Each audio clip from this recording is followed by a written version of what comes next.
Bonsoir à tous. D'abord, merci d'avoir bravé les éléments pour être là ce soir. Je suis Christophe Bontemps, je suis économètre à la Toulouse School of Economics et je suis l'un des 3 animateurs avec Alain et Alain. On a décidé de prendre quelqu'un qui s'appelait pas Alain pour faire le 3e. Il manque le B. Je vois qu'il y a pas mal de nouvelles têtes ici, ça tombe bien parce que je vais vous poser des questions et ceux qui sont déjà venus, qui m'ont déjà écouté parler de data visualisation, vont connaître certaines des réponses. Je vais commencer par vous poser une question assez simple et vous demander ce que vous voyez quand vous regardez un graphique comme ça. Un nuage de points, puis vous voyez quoi? Voilà. Je vais vous aider un petit peu. Là, vous voyez quoi là? Alors j'entends corrélation, j'ai vu un geste genre tendance. Voilà, vous faire une régression, donc là même des grands mots. En fait, ce que vous venez de faire, je vais vous montrer d'autres graphiques, mais par exemple celui-ci, vous voyez, c'est pas un test Rorschach, hein, vous voyez comme une tendance en U, puis là vous voyez peut-être 2 groupes. Oui. En fait, je vous fais faire cet exercice pour essayer d'introduire ce que j'entends moi par data visualisation, et je suis pas le seul en fait, une notion qui est que ce que vous venez de faire en regardant les graphiques, c'est un test visuel. Ce test, rassurez-vous, je ne vais pas parler beaucoup de statistiques, mais c'est comme un test statistique, c'est-à-dire vous avez une hypothèse nulle. L'hypothèse nulle, c'est il n'y a rien. Et vous voulez challenger cette hypothèse par quelque chose d'alternatif, en disant non, je rejette cette hypothèse, moi, je pense qu'il y a quelque chose. Et c'est l'hypothèse alternative, il y a quelque chose. Quand vous avez regardé le premier nuage de points, vous vous avez dit, il n'y a rien. Alors que dans le deuxième, vous étiez sûr qu'il y avait quelque chose. Donc ensuite, si vous aviez passé un test statistique sur le deuxième graphique, celui qui est là, effectivement, vous auriez eu une corrélation et probablement vous auriez dit, elle est significative suivant je ne sais quelle loi, etc.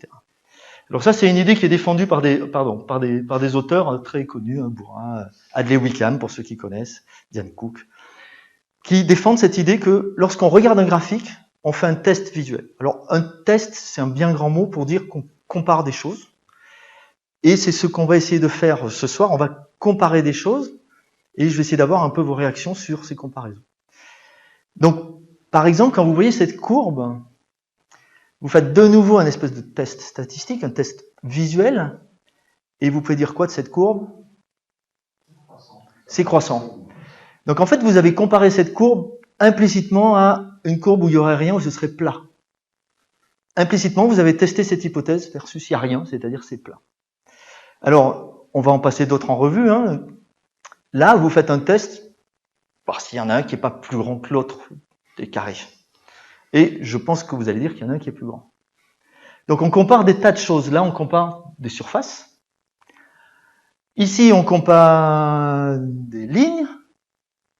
Alors, pourquoi on compare des lignes? On va revenir sur ce graphique tout à l'heure parce qu'il est assez intéressant. On compare 2 lignes et on peut essayer de savoir si elles sont différentes ou pas. Ici, on compare des barres, des longueurs. Ça, on sait bien faire, hein, généralement. Et puis là, on compare des couleurs, ou tout du moins des nuances de couleurs, et c'est assez rigolo de voir, ici, ce sont les résultats du SPD des élections, de voir que, en comparant ces couleurs, encore une fois, vous avez une hypothèse nulle implicite en tête qui est, je vois rien, mais finalement, vous voyez quand même quelque chose qui doit ressembler à une frontière, alors que je vous présente des résultats, des taux de résultats du SPD aux élections. Donc encore une fois, le test statistique marche, vous vous dites, tiens, là, il y a quelque chose. Donc c'est dans cette optique-là que moi, j'entends la visualisation. Et si j'ai proposé ce soir un titre qui est « Comment mentir », c'est parce que vous trouvez des tas de livres qui vous donnent des tonnes de règles sur comment faire des visualisations, et à chaque fois, vous trouvez un contre-exemple. Donc j'ai décidé de prendre l'inverse et de vous montrer comment on ment. Vous en tirerez les leçons que vous voulez, mais au moins vous saurez mentir, et vous saurez peut-être quand on vous ment. Mais on ne va pas anticiper. effectivement, la personne qui a écrit ce livre dont j'ai piqué la couverture, le titre du livre c'est « Comment mentir avec des cartes », dit que toute carte est un mensonge, par exemple. C'est un géographe, il fait des cartes depuis longtemps, il est très connu, il s'appelle Marc Monmonier. Et donc on va essayer de jouer un petit peu à ça, sans prétention ce soir, comment mentir. De toute façon, si vous êtes venus, c'est bien pour apprendre à mentir à votre chef, à votre femme, avec qui vous voulez, aux médias. Donc on va essayer de jouer avec ça. Je suis pas le premier, hein, donc il y a ce bouquin de Monmonier, c'est le premier ici. Il y a Comment mentir avec des statistiques. Il y a ce livre que je cite là, mais que j'ai toujours pas reçu, alors que toi tu l'as reçu. Super. Ouais, et il est super. Il y a celui-là, Statistics Done Wrong, Factfulness, très bien, ce petit livre, etc. Donc je suis pas le premier à faire ça, et probablement pas le dernier. Et vous allez voir qu'il y a des gens qui maîtrisent cet art-là, et on va essayer de décoder un petit peu leurs principes. Donc la première chose, c'est de poser une définition. Ce que j'appelle un mensonge. Alors je suis désolé, les slides sont en anglais, mais je vais les traduire. Hein. Pour moi, un mensonge, c'est quand quelque chose est à l'écran, vous voyez quelque chose, et ce n'est pas dans les données. Donc vous vous dites, oh là, il y a quelque chose où ces deux courbes sont pareilles, où ces deux courbes se croisent, où celle-là est plus grande que celle-ci, et que ce n'est pas dans les données, ou pas dans ces grandeurs dans les données. Ça va être la définition du mensonge. C'est un mensonge, hein, quand même. Hein. Si vous voyez quelque chose et c'est pas vrai. Mon but, un des buts, c'est qu'il y a beaucoup de règles en DataVis et on est rarement à l'aise avec. Donc le but aujourd'hui, c'est d'essayer de décoder des mensonges pour voir si on peut pas en tirer un peu d'informations. Le but, c'est que, bon, voilà, je vais arriver avec un peu plus de 10 règles, donc il va falloir me surveiller au niveau timing, mais je vais essayer de faire ça comme il faut.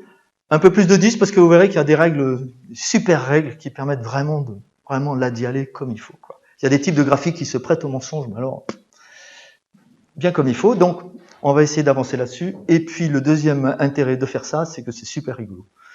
Mais vraiment c'est rigolo. Enfin, normalement vous devriez trouver ça rigolo.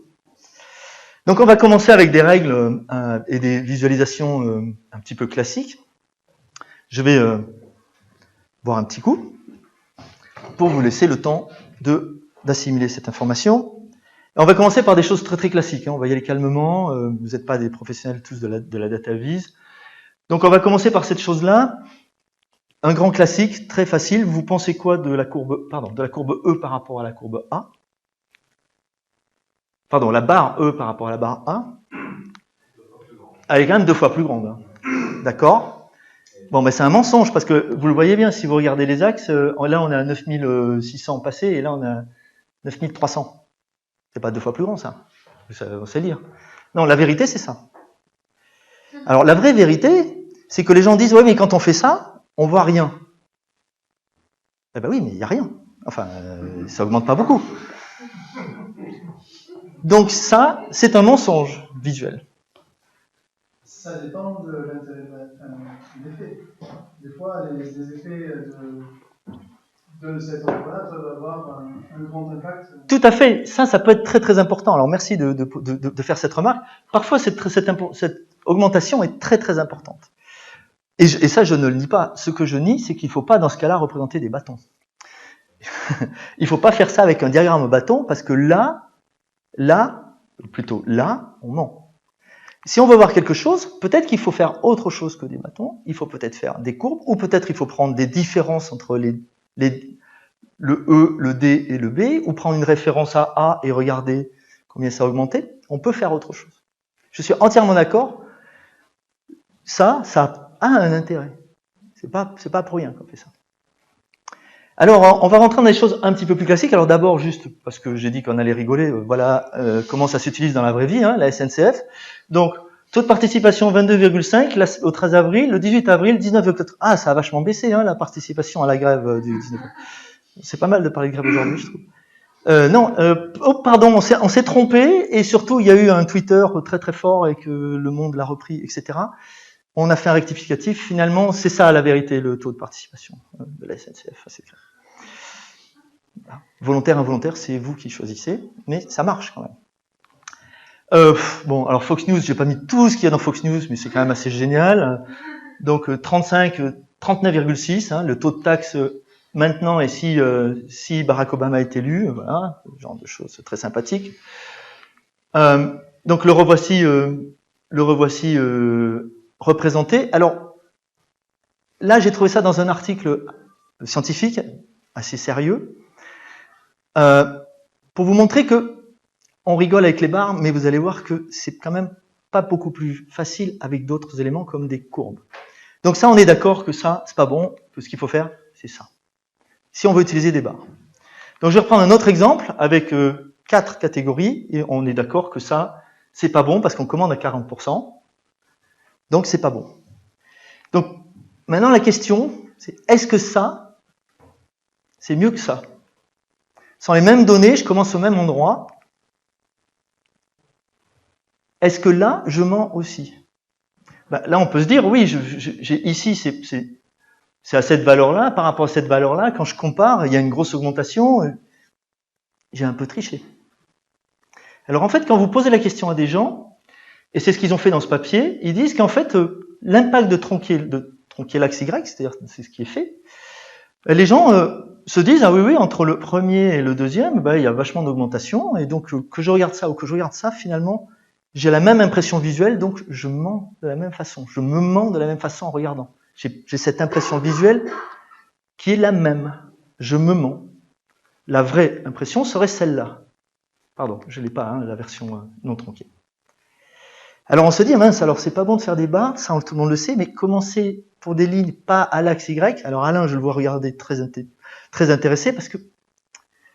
Donc ça voudrait dire que ça, c'est pas bon alors.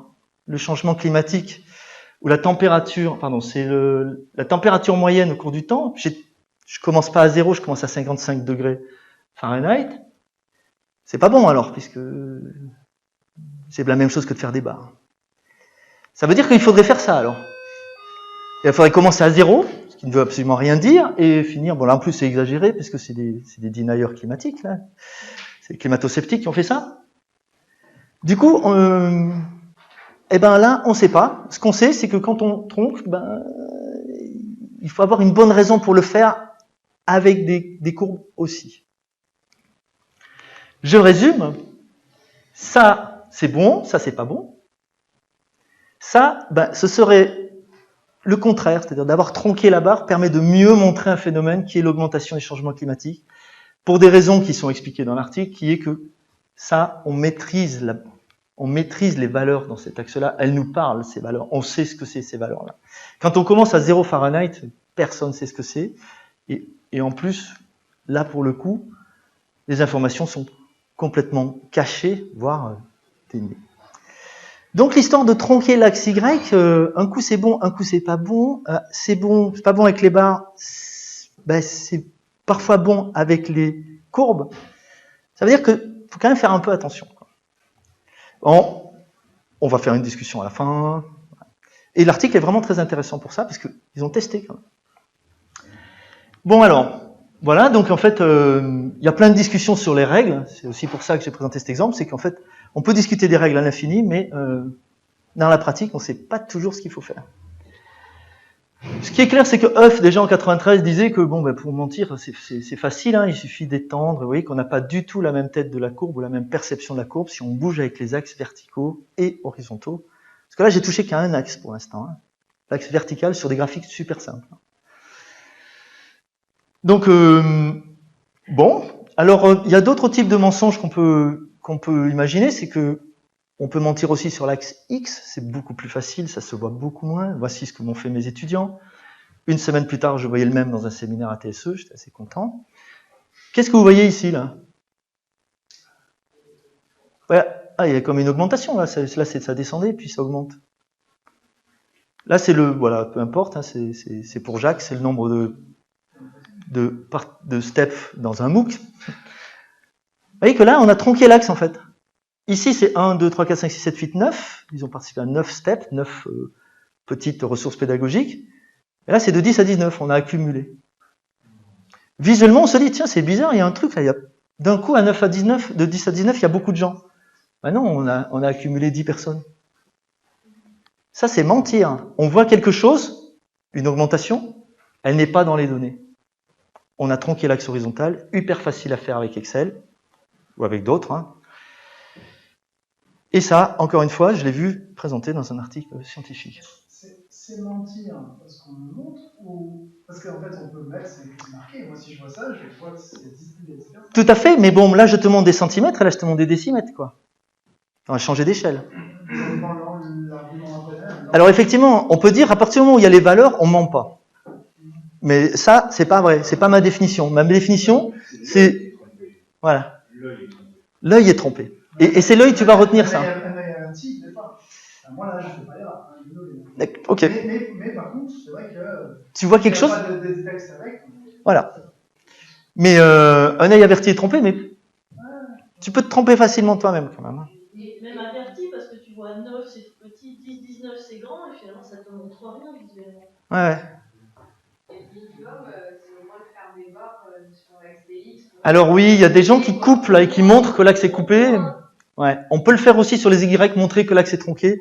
C'est pareil, je n'ai pas montré ça, mais il y a des articles qui disent que non. Il y a même du package sous-air qui refuse de faire ça. Oui, alors c'est ça qui est bien. Tu m'as montré que déjà on a coupé l'axe, quoi. On a fait quelque chose, c'est au moins donné, parce qu'effectivement, les personnes averties, on va rapidement, mais quand même, je suis d'accord avec Alain, on trompe l'œil. Même si c'est marqué, l'œil se rappelle de une barre 2 fois plus haute. Même si toi, tu as vu que c'était 10 et l'autre c'était 20, et l'autre c'était 200, tu te trompes quand même. Quoi. Alors, oui, j'ai zoomé pour qu'on y voit bien. Quoi. On a changé d'échelle, clairement. Alors, on va continuer à jouer tout doucement avec les axes et on va s'amuser, on va se dire, ouais, mais ça on connaît tous. Donc, voici une ligne, un phénomène. On se dit, bah, ça monte. Voilà, tout ce qu'on peut dire.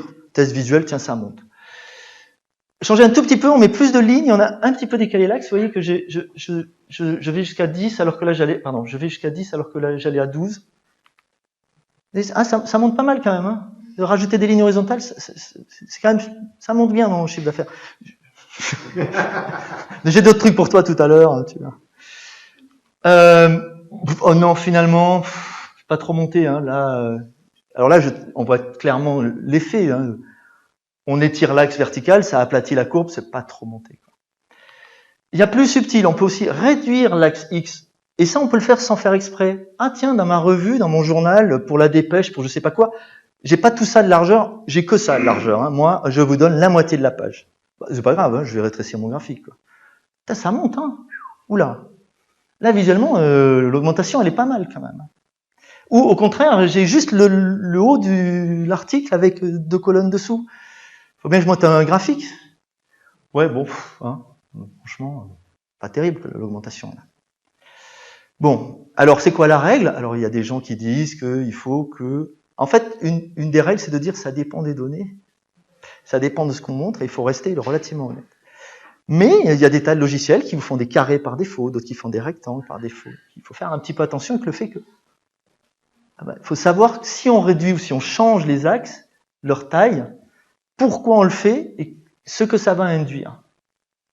Parce que là, on se trompe soi-même en se disant « Ah non, mais j'ai que cette place-là, je regarde comme ça. » On se trompe soi-même. Alors, il y a des exemples célèbres dans la littérature. Playfair, en 1786, montre skyrocketing dépenses du gouvernement. Ici, vous avez des années, alors en plus, c'est pas tout à fait bien... l'échelle est pas tout à fait linéaire. Ici, c'est des pounds, mais elles sont pas déflatées. Les dépenses du gouvernement ont vraiment augmenté. Alors, on peut pas trop taper sur Playfair parce que c'est quand même un monsieur qui a inventé beaucoup de visualisations, mais quand même, quelques temps plus tard, on lui a fait beaucoup remarquer que bon, il a fait ça, avec les mêmes données. Hein. C'est juste qu'il a déflaté, et puis finalement, alors là, pour le coup, il a choisi un grand axe vertical pour pas que... Voilà. Même données, impression différente. Lequel des deux est mensonger, je sais pas, mais celui-là, il y avait marqué skyrocketing dépenses. Donc, il voulait vraiment montrer ça. Petit parti biaisé, pas très bon. Et c'était déjà vieux, hein, c'est 1786. Hein. J'étais même pas né. Alors, il y a des choses encore plus subtiles. Je vais faire un tout petit pas de côté pour ceux que ça pourrait intéresser. Tout à l'heure, je vous ai montré un nuage de points et vous m'avez dit il y a une corrélation, etc. Voici 2 échantillons. Ils sont dans le même carré, avec la même taille, et j'ai fait des choses un peu différentes, mais à votre avis, lequel des deux il y a une corrélation plus forte? Alors j'ai entendu des gens qui ont dit c'est la même, bravo. En fait, quand on fait le test, les gens disent qu'ici, à gauche, il y a une corrélation plus forte qu'à droite. Et en fait, la seule chose qu'on a fait, c'est que là, il y a un espace vide autour. Du coup, les points sont plus resserrés, semblent plus resserrés. Mais en fait, la corrélation est la même. Et là, on a juste l'impression que, voilà, c'est plus dispersé, etc. C'est le même tirage de la même loi. C'est pas le même tirage, pardon, c'est la même loi jointe. Et on a ça. Alors on se dit, ces histoires de cadre autour, vous voyez, là, on a étiré le cadre, on a mis du blanc autour. C'est un peu embêtant quand même, alors, parce que ça, c'est pas moi qui le choisis, c'est le logiciel qui choisit s'il met du blanc ou s'il met pas du blanc autour. Donc, est-ce qu'on peut laisser le logiciel choisir les options par défaut, ou est-ce que ça doit être donné en fonction du contexte ou en fonction de ce qu'on va en percevoir par la suite? Là, il n'y a pas de raison de mettre du blanc autour. Il n'y a pas de raison, si on en met, c'est qu'on induit quelque chose. Et il faut savoir ce que ça a comme effet. L'effet, c'est que vous avez l'impression qu'il y a plus de corrélation. Et moins de dispersion et tout ce que vous voulez, c'est la même loi. Deuxième règle. Non, troisième. On avance à vitesse grand V. Alors celle-là, je vais y passer un petit bout de temps. Voici des gens qui ont fait un petit exercice pédagogique sur le web en se disant, je veux comparer le GDP, le PIB de l'Allemagne à celui du monde. D'accord? Année par année, je veux comparer l'évolution. Donc évidemment, à gauche, vous avez le PIB du mondial, et à droite, le PIB de l'Allemagne. C'est pas les mêmes unités, puisqu'ici, on est à 40 trillions de dollars, et là, on est à 4 trillions de dollars. Donc, je peux pas avoir les mêmes unités. Donc, je fais deux échelles. Alors qu'on a déjà vu qu'avec une échelle, c'est compliqué, hein, on peut jouer verticalement, on peut déjà tricher. Alors, avec deux, qu'est-ce qui se passe? Alors, déjà, si on remarque bien, vous voyez, là, on est à 40, donc le 0 pour ce côté-ci, il est ici. Le 0 là, il va être par là. Déjà, les zéros sont pas alignés. Non seulement ils commencent pas à 0, mais en plus, ils sont pas alignés. En fait, ça fait ça, quoi. Je refais le même graphique, mais voilà. Le graphique, vous avez vu, il est coupé là. C'est la première chose, on se dit, tiens, c'est un peu curieux d'avoir fait ça. Deuxième chose qu'on voit, c'est on se dit, mais les courbes se croisent là.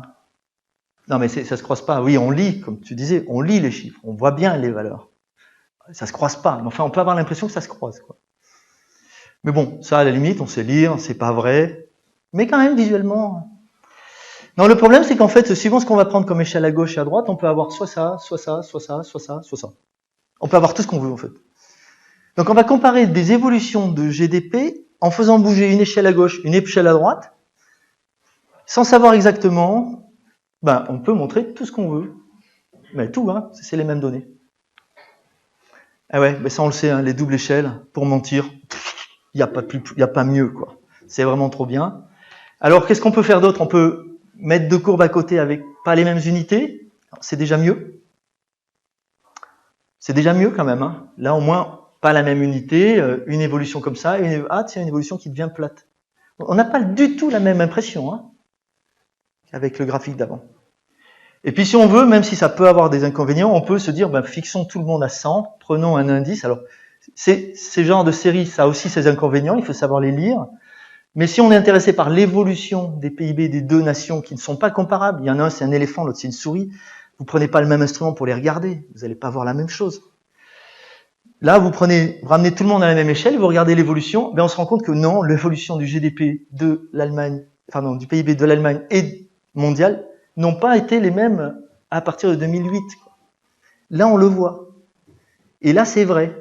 Ou tout du moins, c'est pas aussi mensonger que dans le graphique qui était avant celui-là. Là, hein. Où là, on a l'impression que, les évolutions sont à peu près similaires. Donc, l'interprétation qu'on fait de ça est quand même importante. Hein. Donc, si vous voulez montrer que l'Allemagne, elle a évolué pareil que le monde et finalement, tout s'est bien passé après 2008, vous faites ça, vous choisissez. Alors, là, j'ai des exemples super rigolos. J'ai des articles scientifiques dans un journal fabuleux qui s'appelle Journal of Organic Systems, où vous avez des barres qui sont les morts pour 100 000 habitants, morts de démence sénile. Vous allez voir que je vais avoir à peu près toutes les maladies. Et en rouge, c'est les applications de glyphosate. Et vous voyez que, quand même, c'est frappant. Alors, les applications de glyphosate sont ici en milliers de tonnes. Bon, ça commence à -8 déjà, ça ça fait un peu bizarre. Les morts commencent à 0, donc c'est quand même satisfaisant. Et vous voyez que quand même, mais ça suit vachement, hein. Ouais, et vous voyez, en plus le trend, si rien n'avait changé, voilà. Donc là, quand même, moins 8, on se dit c'est bizarre. Alors, dans le même papier, ils ont décliné, tiens, la thyroïde. Pareil, et comme par hasard, la courbe, évidemment, elle colle encore aux morts thyroïdes, alors que c'est pas les mêmes morts, hein. Ben là, on commence à moins 10, puis on a ajouté aussi le pourcentage de maïs transgénique en bleu sur la même échelle. Publié, hein. Je les ai pas inventés, hein. Alors là, bah, ça marche un peu moins bien. Pourtant, ils ont joué moins 40 hein, quand même sur les applications.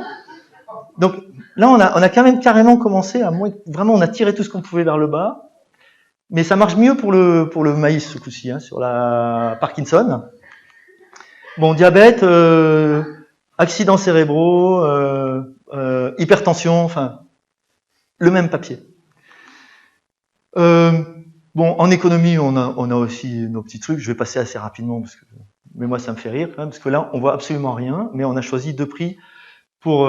ça, c'est des indices de prix, et puis là, il y a le prix du gasoil. On ne sait pas pourquoi ils ont mis les 2 là-dessus, et ce qu'ils voulaient dire, en fait... sûrement, il y a une incidence de l'un par rapport à l'autre, mais de toute façon, c'est 2 axes complètement cons, donc on s'en fout complètement. Plus rigolo, là, vous allez sur ce site-là et vous pouvez rentrer ce que vous voulez comme données. Il vous trouve la courbe qui est le plus corrélée en faisant avec 2 axes. Donc ici, vous avez le nombre de personnes, la consommation de fromage au cours du temps, en rouge, et le nombre de personnes qui sont morts étranglées dans leur lit avec leur drap. Ces données-là existent quand même, hein. Et donc, le truc, c'est de jouer avec ça, et vous voyez que vous pouvez vous trouver, prenez n'importe quelle série temporelle, il va vous trouver une série temporelle qui est parfaitement corrélée en jouant avec cette échelle-là. Vous pouvez donner ça à qui vous voulez. Bon, prenez une autre série plus marquante. C'est bon, c'est pas statistique. Regardez, corrélation géniale, extraordinaire, super. Voilà, donc on peut faire ce qu'on veut. C'est un site qui est vachement bien, qui s'appelle Spurious Correlation Vegan. Super bien. Bon. Là, on en a fait déjà un bon bout avec les échelles. Alors, les échelles, on voit bien on peut quand même faire pas mal de trucs sympas avec double échelle, tout ça. On peut aussi faire un truc quand même classique dans tous les médias, on va choisir ce qu'on regarde. Alors, qu'est-ce qu'on va regarder? On se dit, bah, quand même, ça c'est bien monté, ça. Hein. Ça, c'est un exemple que j'ai pris dans un bouquin. Bon, en fait, on a pris ce petit bout-là, et la vraie information, elle est beaucoup plus longue, et elle est telle que, bah, si on regarde là, c'est quand même, on regarde juste vraiment, on a choisi le truc où ça monte, quoi. Ça s'appelle du cherry picking à peu près partout en science, c'est-à-dire on prend juste la cerise qui est bonne au milieu de tout un machin dont on ne sait pas s'il est vraiment bon. Ça se fait très très bien, et vous allez voir que là c'est caricatural, mais en fait il y a plein d'endroits où on le fait et on s'en rend pas compte. Bon, alors là j'en ai un exemple de cherry picking qui est pas mal. Donc voici encore une fois des gens qui ont choisi la température au cours du temps, juste sur 3 années, tiens, comme par hasard. Et en fait, ils disent, regardez, ça descend, il y a un global cooling. C'est ça qu'ils ont pris là. Voilà la courbe, parce qu'évidemment, alors là c'est les anomalies de température au cours du temps. Et donc évidemment ça varie, hein, les anomalies ça varie, un coup c'est au-dessus, un coup c'est en dessous. En prenant juste un petit bout, voilà. Alors évidemment ça vous serait pas tombé dans le panneau, c'était juste pour lire. Vous verrez que tout à l'heure vous allez tomber dans le panneau, j'en suis à peu près sûr. La règle que vous attendiez tous, faites des camemberts 3D. Vous voulez mentir, c'est super. Steve Jobs l'a fait, c'est lui Steve Jobs là. Et ça, devinez qui c'est? C'est Apple. Alors 19,5, donc là j'en arrive à... Les chiffres ne montent pas. Hein. 19,5, celui-là 21,2. D'accord? Donc évidemment, on sait lire, ça c'est beaucoup plus grand que... Enfin, c'est plus grand que ça. Par contre, c'est bizarre, on a l'impression que ça c'est vachement plus grand. Alors, moi je l'ai refait avec mes petits moyens, on ne peut pas le faire sous R, enfin pas encore, j'espère qu'on le fera jamais. Donc je me suis arrêté à le faire, et j'ai enlevé les 2 autres trucs qui polluent, juste pour qu'on se rende compte quand même que ça fait 30 cm², ça fait 20. Hein. Donc visuellement, on a l'impression que ça c'est plus grand, même si c'est marqué. Même si c'est marqué, je suis désolé. On va garder ce souvenir que Apple est là. Alors c'est bizarre d'ailleurs, si vous regardez bien le graphique de Steve Jobs, c'est assez bizarre de faire un camembert avec cet ordre-là. 1, 2, 3, ouais, bon, pourquoi pas. centre est même pose. Parce que le centre est même. Oui, mais ça, c'est parce qu'en fait, c'est une photo prise d'un camembert 3D. Le vrai, il est comme ça, tu vois. Mais le centre est pas au milieu avec ces trucs-là, hein, parce que ça dépend de l'angle sur lequel tu regardes. Tu peux aussi jouer en 3D. C'est ça qui est sympa avec tout ce qui est 3D, avec les angles sur lesquels tu regardes. C'est super chouette. Voilà. Pour mentir, la 3D, c'est super top. Le problème, c'est quand on se ment à soi, c'est qu'on se dit, on voit un truc en 3D, on se dit, ah ouais, et il y est pas en fait. Bon, là, il y est, hein, le mensonge. Bon, alors, les pie charts, là, vous pouvez raconter ce que vous voulez sur celui-là, hein, je sais pas où il est. Donc, voilà. Mais c'était bien, hein, ce qu'ils ont fait comme part. Celui-là, j'aime beaucoup, c'est de Fox News, 60, 70, 63. Alors là, donc, là, les chiffres sont marqués, mais bon, voilà.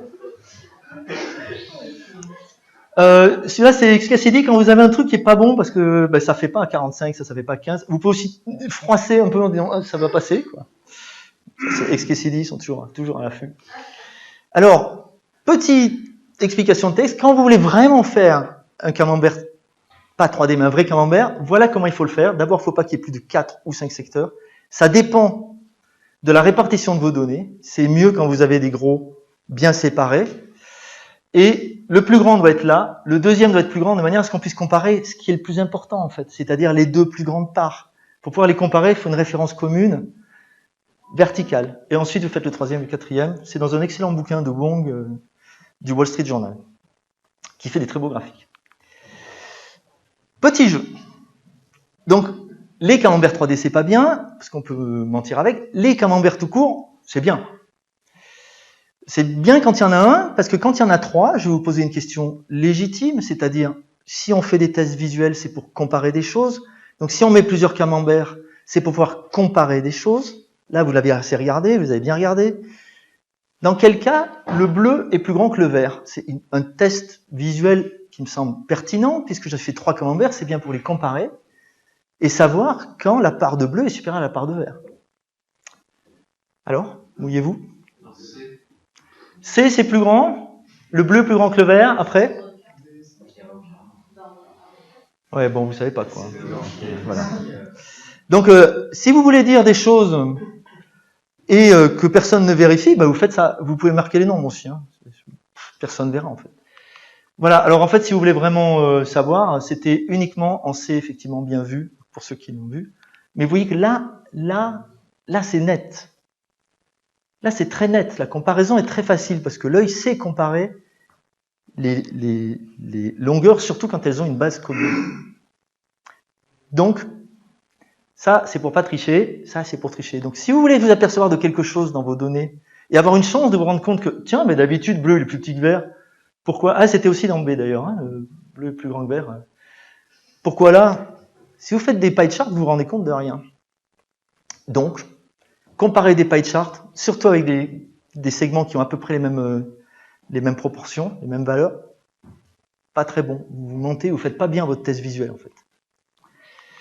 Alors, il y a des gens qui l'utilisent quand même. Ça, c'est l'INSEE. Voilà. Ouais. Je suis désolé. Donc, une carte avec plein de pie charts. On se dit, ah, il doit y avoir plein d'informations, donc on nous incite à comparer des pie charts. Des camemberts, pardon. Non, vous pouvez rien comparer du tout, quoi. Vous avez vu direct 3, c'est super compliqué. Tout ce que vous pourriez voir, c'est s'il y en a un tout vert, un tout rouge, quoi. Là, ouais, ou à moitié rouge. Peut-être effectivement juste à l'œil, voir s'il y a quelque chose qui vraiment un endroit où c'est pas du tout le même logo, quoi. C'est l'équivalent d'un logo. Donc c'est pas bien, voilà. Donc tant pis, les gens le font.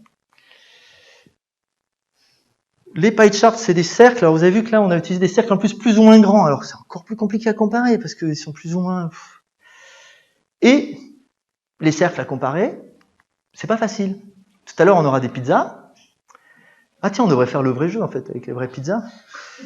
Si vous avez faim, vous préférez la grosse pizza ou les deux petites? On vous donne le choix. Grosse ou deux petites? Vous prenez laquelle? Alors, qui prend la grosse pizza? Levez la main. Qui prend les deux petites? Ah ouais, il y a des gens qui ont la croûte en fait, hein, c'est ça. Parce qu'en fait, ça, c'est plus grand, pas qu'un peu, hein, que ça. On ne sait pas bien comparer les surfaces, tout le monde vous le dit, on ne sait pas comparer les surfaces, machin. Mais non, on ne sait pas comparer les surfaces. On ne sait pas que ça, c'est plus petit que ça additionné. On n'arrive pas à le voir. Si vous aimez la croûte, il y a quand même beaucoup plus de croûte là, j'ai fait le calcul. Donc on ne sait pas comparer deux pie charts, et on ne sait déjà pas comparer non plus des cercles. Et des cercles, il y en a plein. Voici une carte, hop, vous avez les nombres. Je vous enlève les nombres. Comparez la France, donc c'est le résultat des parties extrême droite.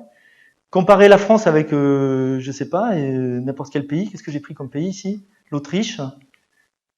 Voilà, c'est quoi le ratio entre là et là? Ah, et entre là et là et là? C'est dur, hein? Alors pourquoi on nous met des graphiques avec des cercles, puisque de toute façon on ne peut pas comparer les cercles? Alors, évidemment, on nous met les chiffres sur le côté. En fait, ici, c'est 13, 26, et puis là, ça va être le triple. Ça va être un coup de plus. La Pologne, c'est 37. Donc 1, 2, 3 en cercle. Pas si évident que ça à voir. Hein. Donc l'impression visuelle qu'on a, c'est celui-là et celui-là, c'est grand. Mais celui-là, je suis désolé, celui-là, il a 2, celui-là, il a 3. Celui-là, il a 26, et celui-là, il a 37. Donc, les cercles qu'on met tous sur les cartes parce qu'on ne sait pas quoi mettre d'autre, eh ben, c'est embêtant. C'est quoi la dernière? Ah, ben on va y venir après. C'est pour ça que je dis comment mentir. C'est que c'est plus facile que de dire comment ne pas mentir, surtout sur une carte. Moi, j'ai des théories sur les cartes que j'exposerai tout à fait à la fin, puisqu'effectivement, je vais beaucoup parler des cartes à la fin. Voilà. Alors, vous m'avez dit, ouais, mais sur les cercles, vous n'êtes pas bon. Sur les carrés, vous êtes nettement meilleur. Hein. Donc, ceci représente 100% de personnes emprisonnées aux États-Unis. Ça, c'est le pourcentage de gens noirs, de blancs et de latinos. Alors, la question, c'est quoi le pourcentage là, là et là? Alors, allez-y, je prends pour celui-là, par exemple, c'est quoi? Si ça, c'est 100%, ça représente combien? 30. Une autre valeur? 40. 39, 20. Alors celui-là, du coup 39, si celui-là c'est 40, 39? Ouais. Ouais, mais si celui-là c'est 30, alors du coup, c'est combien celui-là? Et alors bon, alors juste celui-là. Celui-là, on peut en quasiment 8. Ouais, donc ça ferait 12. Ouais, bon, ben en fait, c'est pas trop mal. Mais c'est pas ça. Hein. C'était pas trop mal autour de 40 ici, vous avez bien vu. Et autour de 12, mais 16 en fait. Celui-là, il est difficile parce qu'il est vraiment loin de celui-là en plus, ça compare. Donc les carrés, on y arrive, mais à première vue, c'est dur. Les décodeurs, pendant un temps, ils avaient la manie de mettre des carrés comme ça. Ils ont arrêté, Dieu merci. Ça n'apporte rien en fait. Ils auraient mis des barres. Il y a une valeur unidimensionnelle. 100, 43, 37, 16. Pourquoi se faire des surfaces? Pourquoi se compliquer la vie? À part pour avoir une autre impression. Que peut-être ça, c'est super grand. C'est pas la moitié, hein. C'est moins de la moitié, 43. Voilà, on se rend pas compte non plus qu'en fait ils sont trompés, ils sont pas trompés, mais si on additionne tout ça, ça fait pas 100%, il y a des gens qui sont pas dans le truc. C'était pas dans l'article. Alors, une autre règle, on a vu qu'on savait bien comparer des barres tout à l'heure, on a vu qu'on sait pas bien comparer des carrés, pas des cercles, pas des pie charts, donc tout ça, c'est si on sait pas bien faire, il faut les utiliser pour mentir, hein, puisque on ne sait pas bien comparer, donc on pourra toujours un peu truander, quoi. Des barres pas alignées, comment est-ce qu'on arrive à les comparer? Et donc, est-ce qu'il y en a une qui est plus grande que l'autre? Et si oui, laquelle? Je ne demande même pas de combien.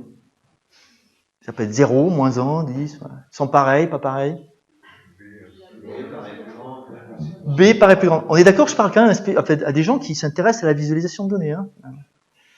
Donc, vous maintenez? B plus grande? Eh bien, il y a un truc qu'on ne voit jamais, qui est vachement pratique quand on veut comparer des barres et qu'on n'a pas l'attitude de changer l'axe. C'est de mettre un référentiel commun. Comme ça. J'ai mis une boîte qui est la même pour les deux autour.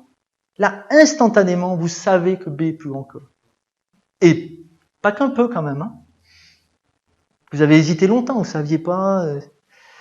Et ça, c'est super vieux en fait. C'est de 84. J'étais pas né, moi. Ah si. On le voit jamais. Alors pourquoi je vous présente ça? Parce que quand on a une carte, on fait des barres. Et les barres, elles sont jamais au même endroit. Encore qu'ici, ils ont mis une sorte de pseudo-référence. Donc là, ce graphique, c'est encore une fois une carte où on essaye de mettre autre chose que des diagrammes, que des camemberts. On met des barres à comparer. Alors en espérant qu'il y ait les mêmes valeurs sur les axes, ce qui doit être le cas. Mais n'empêche que c'est super dur à comparer, celui-là et celui-là quand même. Et celui-là, ils sont pas au même endroit. Donc, une tentative là de référentiel aurait été pas mal, ou de mettre une boîte autour, ou quelque chose qui permette de comparer. Et ça, encore une fois, il y a plein de situations où on ne peut pas aligner les barres pour les comparer. Donc, quand on peut pas aligner les barres pour comparer, ben, mettre un référentiel, trouver autre chose, inventer quelque chose, ce serait pas bête, mais ça, on le trouve partout. Bon, ça, c'est encore une fois, sur un site web. Donc, utiliser des barres pas alignées, ça marche bien, hein. Vous pouvez dire, oh là, vous avez vu, on a fait vachement mieux ici que là, hein. Voilà, super, hein. Vous pouvez l'écrire dans votre rapport, personne ne viendra vérifier, c'est super dur à faire. Alors que dans les données, si ça se trouve, c'est pas le cas. Si ça se trouve, là et là, c'est exactement pareil. Je n'en sais rien.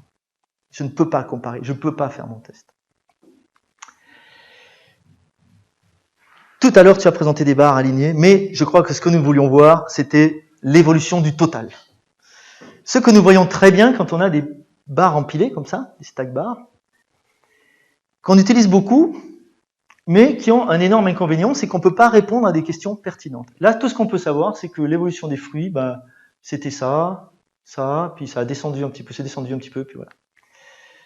Mais si on a mis plusieurs couleurs, c'est qu'on n'est pas intéressé juste par le total des ventes de fruits. C'est qu'on est intéressé par chacune des catégories. D'où la question pertinente, le test visuel qu'on devrait pouvoir faire. Est-ce que les ventes de bananes ont augmenté au cours du temps ?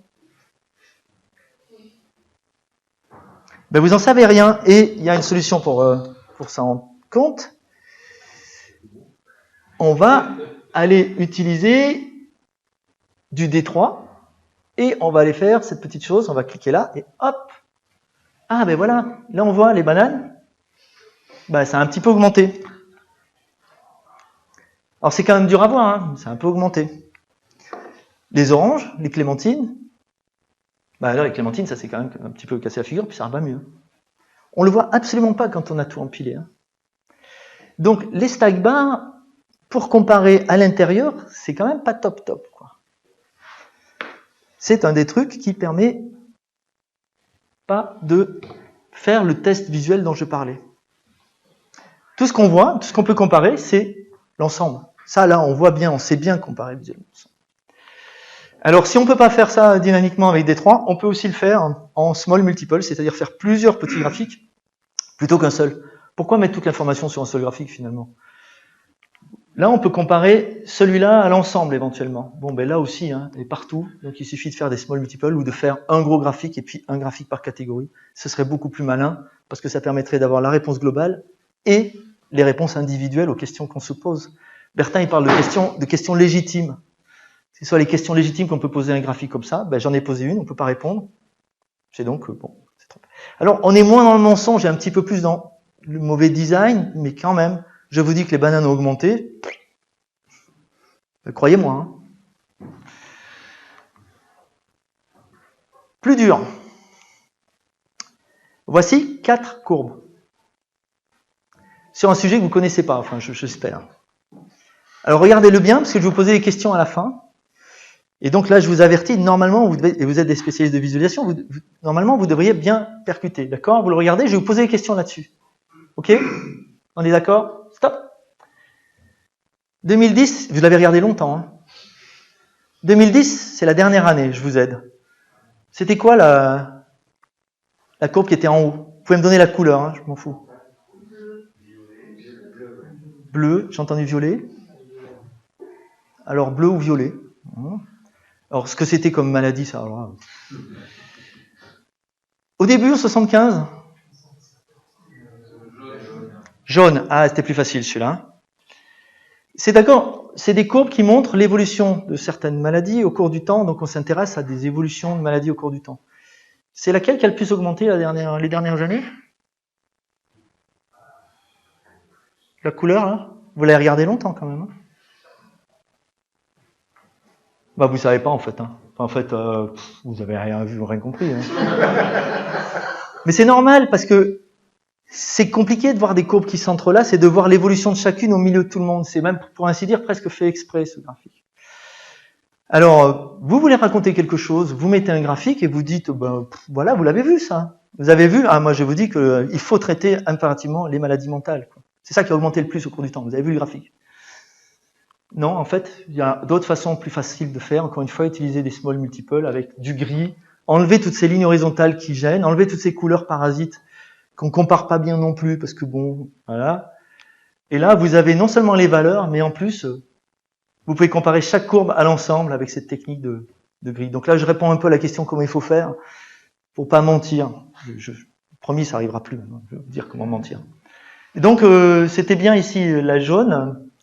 Alors, on va le voir là. Hein, on va le revoir quand même, puisque. Donc ici, c'était la violette, c'était pas la bleue. Ici, c'était la jaune, et celle qui a le plus augmenté, quand même, elle a bien augmenté. Hein, c'est celle-là. C'est la violette. Mais si je vous avais montré ça, vous en seriez beaucoup plus souvenu, parce que celle-là, elle augmente bien, alors que les autres, pas tellement. Donc, faire des courbes, comme on en fait tous sous XL, avec plein de courbes qui se chevauchent, vous ne le savez pas avant de faire la courbe, mais quand vous voyez ça, vous devriez vous dire, là, j'y vois rien. Là, je ne peux pas répondre à une seule question, il va falloir que vraiment je regarde le graphique très attentivement. Et les gens qui regardent des graphiques, vos lecteurs, ils ne regardent pas ça très longtemps, les graphiques. Hein. Et ils ont moins l'œil que vous. Donc, il faut quand même faire attention si on ne veut pas se tromper dans une première image et sur laquelle on pourrait avoir des conclusions. Bah, en fait, on ne sait pas ce qui s'est passé. Plus perturbant encore, toujours sur les lignes. Alors ça, c'est encore très vieux et c'est encore Cleveland et McGill. Et ça, je pense que je l'ai déjà présenté une fois. Mais ça marche toujours. Quand on a deux lignes comme ça, alors je suis désolé, le graphique est vieux, hein, il n'y a pas d'axe, il y a une boîte autour. Quand on a deux lignes comme ça, on veut comparer les lignes. Donc on est intéressé par la différence, souvent. Donc dans une de ces trois courbes, la différence est constante entre les lignes. Laquelle? La 2, la 1, la 1, la 2 ou la 3? Je vous aide, hein, parce que vous auriez peut-être pas deviné qu'il y a, sur une de ces trois, il y a une différence constante. Alors, je vais vous montrer le résultat, c'est-à-dire la différence entre les deux lignes, tracée horizontalement. C'est la 1. La 2 ici, il y a une différence parce que, en fait, l'œil compare en biais au lieu de comparer verticalement. Mais si vous regardez, là, ça s'accroît ici. Mais on ne peut pas voir verticalement, c'est super dur. Quand on a deux courbes qui penchent comme ça dans la même direction, on compare en biais. Et ça, on n'y peut rien, c'est comme ça, on fait ça. Si vous mettez moi ça m'a vraiment intrigué, je l'ai agrandi, j'ai mis 1 centimètre. Eh ouais, ça marche. Alors c'est très embêtant parce que quand on a deux courbes et qu'on veut comparer deux courbes, bah là vous pouvez raconter ce que vous voulez sur la différence. Hein. Regardez, nos concurrents ils sont là et nous on est là, ouais, super. En fait, si ça se trouve, ça s'est vraiment agrandi le déficit. Quoi. Et ça, on fait ça quand même tout au long de la vie, tout le temps, on compare deux courbes. Hein. Les traders, ils font ça, plein de gens font ça, on fait ça assez vite, en se disant, ouais, ça a évolué. Si on est vraiment intéressé par la différence, et si vraiment la différence compte, parce que ça, c'est important, c'est peut-être des milliers d'euros, ou des millions de vies, ou je ne sais pas, si la différence est importante, pourquoi tracer les deux courbes et pas la différence? Pourquoi pas faciliter la différence? Si ce n'est pour mentir. Là, vous racontez ce que vous voulez avec ça. Hein. Vraiment ce que vous voulez. La preuve, c'est que vous ne savez même pas déjà ce qu'il y a. Donc, vous mentez vous-même en regardant, en disant « Ah ouais, tiens ». Donc, encore une fois, ça c'est super vieux, mais j'aime bien les vieux trucs. J'ai du plus récent, ne vous inquiétez pas. Alors là, je sais que tes clients aiment bien les radar plots, je sais qu'on en a déjà parlé, mais quand même, je ne peux pas m'empêcher de vous expliquer qui ne connaît pas ce type de graphique. Vous connaissez tous le radar plot? C'est assez pratique quand vous avez plein de variables quantitatives et que vous voulez classer des individus, des performances, des appareils photo, ce genre de choses, et vous dites, tiens, voilà, ça c'est la vitesse, la qualité en main, l'optique, blablabla, je sais pas quoi. Et vous représentez du coup une surface qui représente la qualité globale de l'appareil, et vous pouvez comparer cette surface à une autre surface. Au passage, on ne sait pas bien comparer les surfaces, hein. On l'a vu tout à l'heure, ni les carrés, ni les ronds. Hein. Mais bon, admettons. On voit aussi une forme, donc ça peut être très intéressant pour voir des formes. Alors voici 4 membres d'un groupe de rock super connu, qui commence par radio et qui finit par Ed. Et sur 4 instruments, vous avez des performances fictives des 4 musiciens. Et là, vous dites, quel est le musicien le plus polyvalent, le meilleur, celui qui a l'air d'être quand même le plus fort, au sens du radar plot. Vous diriez, quelle est la surface la plus grande? C'est Johnny. Et là, je vais faire un petit tour de magie, je vais inverser ces 2 axes, B et C. Hop. Ah ben non, c'est pas Johnny, c'est Tom qui est meilleur. Bah, clairement, regardez, enfin, c'est plus grand. Et d'ailleurs, Colin, il est pas mal, il était pas bon là, mais finalement, bon. Alors en fait, je vous ai fait la version avec des barres. Voilà la surface représentée horizontalement. Donc ici, c'est Johnny de loin qui a la plus grande surface, devant Colin en fait. Vous n'avez pas bien vu. Je change les axes, hop, ouais, c'est Tom. Ces graphiques-là sont très dangereux parce que lorsqu'on change les axes, on change la surface. On change la forme, bien sûr, mais on change la surface. Donc, si vous voulez montrer que vous êtes meilleur que Johnny, bah, choisissez vos axes. Après, comme tu l'as dit, c'est pas forcément pour les surfaces qu'on a comparé, c'est plutôt la forme. Voilà, alors, il y a quelque chose qui est...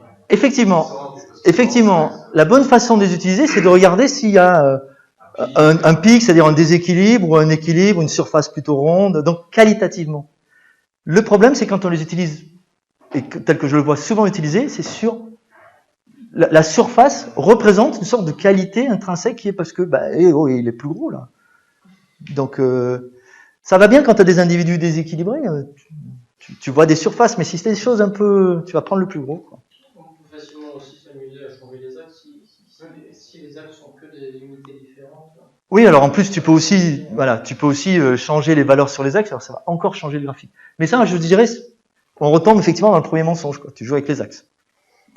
Là, tu joues juste avec l'ordre. Hop là, youpi. En plus, si on a au-delà un 5 par exemple, ouais. Et qu'on obtient une forme qu'on calme, à partir oui. du moment où on a un trou, oui. Il suffit de mettre le trou au bon endroit. Et ça fait des trucs en étoile. Ou... Ouais. Et on a l'impression que c'est tout.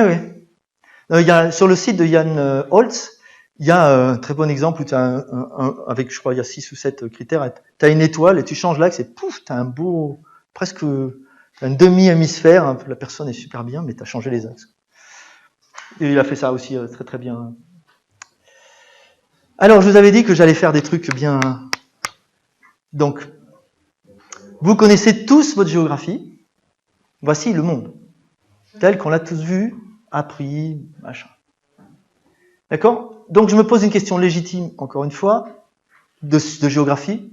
Quels sont les plus grands pays dans le monde ? En géographie, en superficie, pardon. Voilà, alors.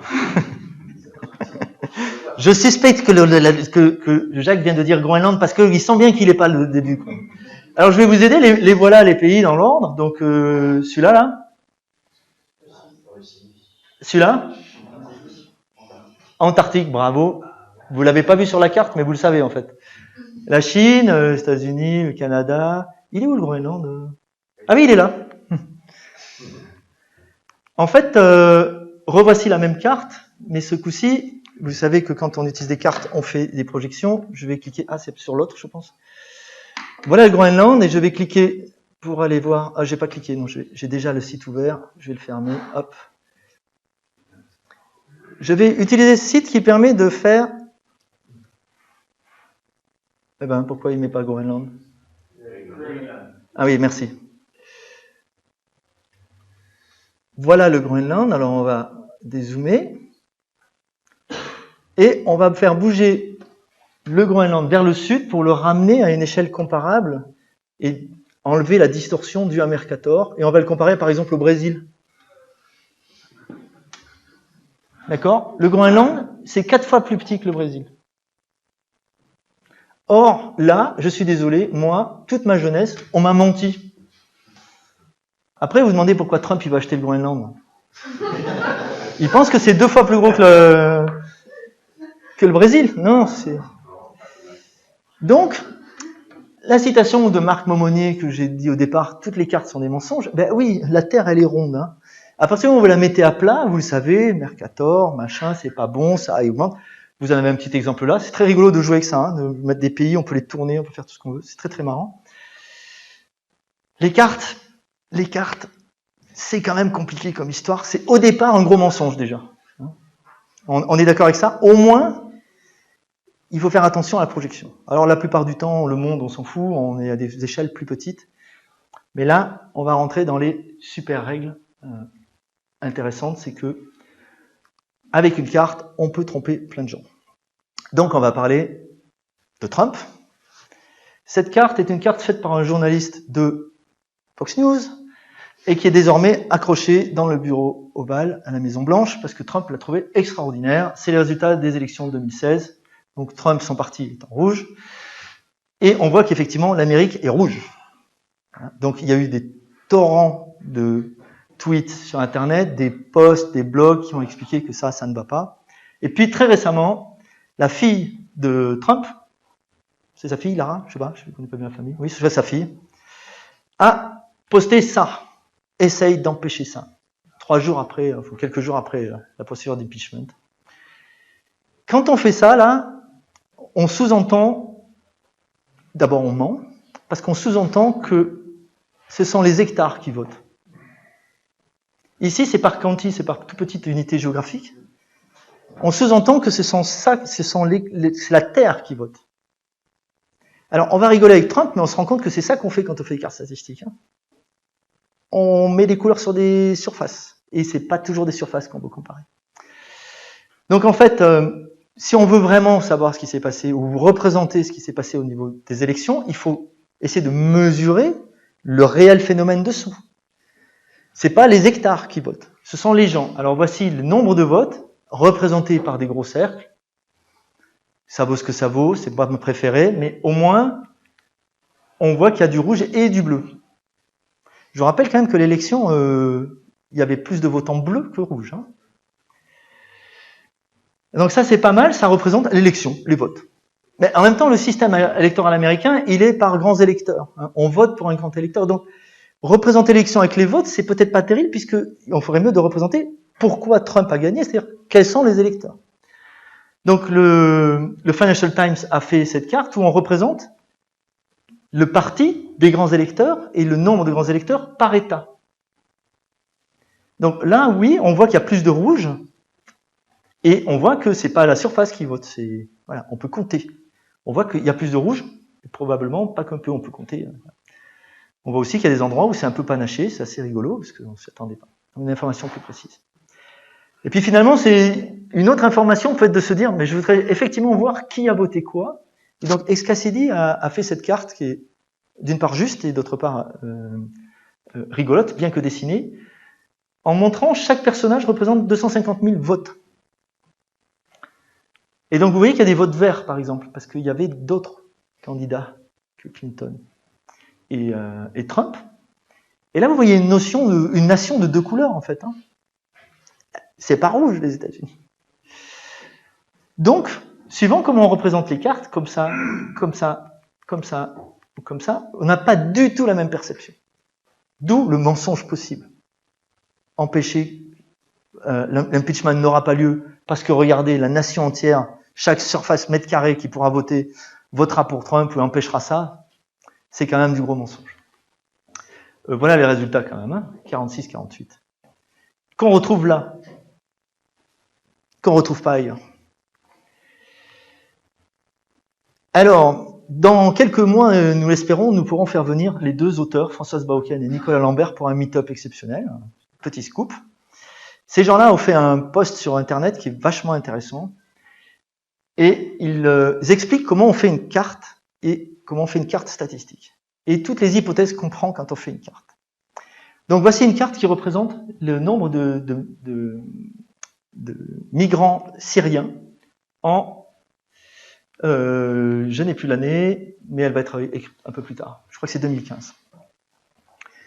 On veut représenter un nombre de personnes, on se dit, pourquoi ne pas utiliser des cercles? La proportion, la surface représente le nombre de migrants. On peut laisser faire le logiciel qui fait ça, ce qu'ils ont appelé la version accueillante. Mais on a toute l'attitude de changer ces paramètres. Pourquoi faire le rond le plus grand de cette taille-là? Changeons. Cette carte est tout aussi valide que la précédente. J'ai juste changé les ronds. J'ai le droit, je peux toujours comparer l'Espagne à la Suède. Hein. Je peux. Je ne sais pas très bien le faire, mais je peux. Puis en plus, on m'aide, on me donne des valeurs, etc. J'ai aussi changé les couleurs un petit peu. Les couleurs, c'est aussi quelque chose d'assez important, parce que vous allez voir, je vais appuyer sur ce bouton, je vais changer la couleur, vous n'allez pas avoir la même impression.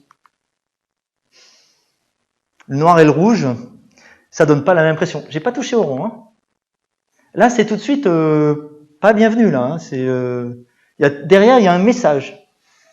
C'est des options, vous avez toute l'attitude de les faire. On peut vous dire, mais non, vous ne mentez pas. Et en plus, il y a les valeurs, vous ne mentez pas. Bon, vous pouvez exagérer. Hein. Alors là, ça va se voir, parce qu'il y a quand même quelques petites règles en cartographie qui disent que tu ne dois pas couvrir le pays entièrement avec un cercle. Donc là, ça se voit. Ok, donc ça, vous ne le faites pas. Mais en fait, quand vous faites ça, là, bon, déjà, vous niez un élément important. Vous voulez voir des gens et vous représentez ça en nombre pur, sur un pays. Et tous les pays, quand vous voyez cette carte, tous les pays semblent à peu près équivalents. Hein. On voit des surfaces, mais il y a des pays peuplés, des pays pas peuplés, des pays très grands, pas de pays pas très grands. Ce serait quand même peut-être plus juste de ramener ça en taux sur la population. C'est aussi ce qu'on fait dans les cartes statistiques. Donc voilà. Déjà, là, on a une information qui est différente, qui est le nombre de migrants pour 10 000 individus.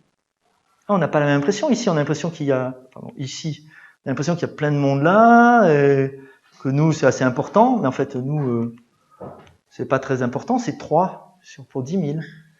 La Suède, c'est 70 pour 10 000. Alors que le cercle avait l'air effectivement plus grand, mais pas à ce point plus grand. Hein. Alors bon... Là encore, il y a des choix de couleurs, il y a des choix de seuil, il y a des choix de tout. Hein. Mais vous voyez des choses différemment. Mais en fait, je vous ai dit en début que j'allais tous vous avoir avec du cherry picking. Mais en fait, là, c'est pas là le problème. En fait. Là, on vous montre des migrants syriens qui arrivent en Europe. Mais ouais, alors je suis revenu. Sur cette carte, on vous montre les Syriens qui arrivent. Mais la Syrie, c'est là. Hein. Elle est pas sur la carte. C'est quand même un peu étonnant de parler d'un phénomène et de s'intéresser que à ce qui se passe en Europe. Donc en fait, on a fait du cherry picking là. On a pris ce qui nous intéressait nous, l'Europe. Et maintenant, on va représenter le vrai flux des migrants, parce qu'ils émigrent pas que en Europe. Ils émigrent partout. Donc ma carte de tout à l'heure, qui avait l'air bien gentille, bien proprêtre, avec des petits ronds, voilà ce que ça donne quand on s'intéresse vraiment au phénomène global. C'est-à-dire en incluant la Syrie, qui est quelque part planquée là-dessous, et les autres pays autour. Donc je restitue là assez bien moins bien que ce que ces auteurs ont pu faire, parce qu'ils vous expliquent que quand vous faites une carte, vous choisissez un cadre. Ce cadre, c'est votre petite lorgnette. Comme tout à l'heure, votre scope, vous choisissez, vous tapez là-dedans. Quand on s'intéresse à un phénomène, il faut s'intéresser globalement, et tous les choix qu'on fait sur une carte sont importants. Et on en fait beaucoup par défaut, des choix. Donc, leur conclusion est « Méfiez-vous des cartes, pas des migrants ». C'est ça le titre de leur post. Ce sont 2 géographes super habitués de ça, et j'espère qu'on les aura pour qu'ils nous présentent leurs derniers travaux sur les représentations cartographiques et comment elles induisent la pensée et le raisonnement et parfois l'action politique. Donc ça, c'est quand même pas mal. Maintenant, je vais vous parler de trucs un petit peu plus rigolos. On peut aussi essayer de mentir en persuadant les gens d'un phénomène visuellement.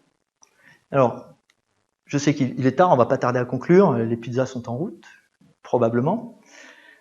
Voici des auteurs là qui sont intéressés à le temps sur 100 mètres des hommes et des femmes aux Jeux Olympiques.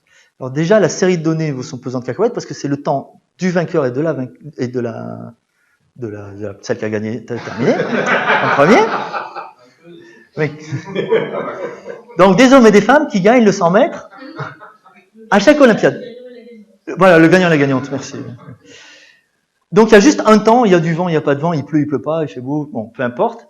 Et ils se sont dit, oh, bon, si on représente avec 0, c'est pas terrible, alors on va se donner le droit de zoomer un peu. 9 secondes, 13 secondes. Donc plus on est haut, plus on est lent. Hein. Donc les femmes sont plus lentes que les hommes, mais quand même, il n'y aurait pas quelque chose. Alors, visuellement, on se dit, ah, il y a un petit test là. Je dirais que faisons une régression. Oh, une régression, dites donc, les pentes là. La pente là, mais elle a l'air plus forte que la pente là. Toujours sur des points, hein, c'est-à-dire qu'il y a quand même un point tous les 4 ans, sur une course, à chaque fois. Et certains sont dopés en plus, donc bon, voilà, peu importe. Oui, il y a des bons R2 là, mais c'est pas mal cette histoire. Si on en faisait un article, mais l'article c'est pas ça le résultat. Le résultat c'est que peut-être on pourrait prolonger la courbe et se dire que les femmes sont plus rapides que les hommes en 2156. Ouais, ça s'appelle de l'extrapolation. On peut dire aussi que c'est du pipeau. Personne ne va publier ça. Non. Ah ben si. Ah ben ça a été publié dans Nature, dites donc. Si. Si, Nature, alors, c'est Nature Blogs, ou je sais pas quoi, Nature machin, mais ça compte Nature. Donc, c'est le même, hein. J'ai bien aligné les deux courbes, machin, ils ont fait des techniques super, machin. Ça. L'argument est visuel, on vous trompe visuellement. Alors, heureusement, donc leur article, c'était, globalement, les femmes seront plus rapides que les hommes. Machin. Alors, il y a des gens qui, heureusement, ont eu des idées tordues encore plus que moi, et qui se sont dit, le plus intéressant, c'est pas ça. Donc, vous voyez, hein, c'est Nature Brief Communication. Voilà, allez le voir. Ah non, c'est payant pour l'avoir, mais je peux vous le filer. Moi, j'ai été voir Calling Bullshit, qui est un site qui porte son nom. Hein. Et eux, ils ont dit, mais c'est vachement plus intéressant d'aller voir quand les femmes courront le 100 mètres en 0 secondes. Et donc, ce moment, c'est 2636. J'aimerais vivre assez vieux pour y arriver, quoi. Voilà. Alors, pourquoi c'est mentir? Parce que l'on utilise un argument visuel pour montrer ce qui n'est pas dans les données, quoi. C'est clairement pas dans les données, c'est clairement pas possible de faire ça. Alors, c'est clairement pas possible de publier ça. J'ai malheureusement pas accès aux commentaires de l'article, mais il est toujours là, l'article, et pas rétracté. Donc ça, c'était pour rigoler, mais quand même, c'est pas mal d'extrapoler quand vous avez un phénomène, ça permet de bien mentir, quand même, bien tromper les gens. Alors, pour finir sur une note positive, parfois c'est utile de mentir, et parfois on sait qu'on vous ment, c'est pour votre bien, en fait. Et tout le monde sait que la carte des métros, voici le métro de la carte du métro de Berlin. Vous savez, tous les gens qui regardent une carte de métro savent que ça ne représente pas la topographie. Ce qui d'ailleurs parfois est un peu trompeur, parce qu'on voit 2 lignes à côté, on se dit, ah ouais. Et en fait, il y a 5 km entre les deux.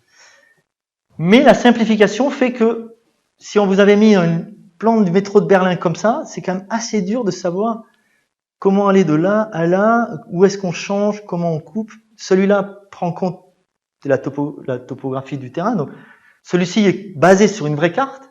Celui-ci est un mensonge simplificateur éhonté. Ces deux endroits-là ne sont pas du tout au même endroit. Hein. Vous avez vu le mensonge là? Mais tout le monde le sait en fait. C'est pas ça qu'on veut voir. Donc ça, c'est mentir pour le bien, et tout le monde sait que c'est pas vraiment ça. Tout le monde sait que c'est simplification. Voilà, on a tordu le terrain. Et un autre mensonge très sympa, c'est la saison du ski, c'est les plans des pistes de ski. Les plans des pistes de ski, vous savez, ils se démerdent, on voit le côté sud, le côté est, le côté ouest, tout ça sur la même visualisation.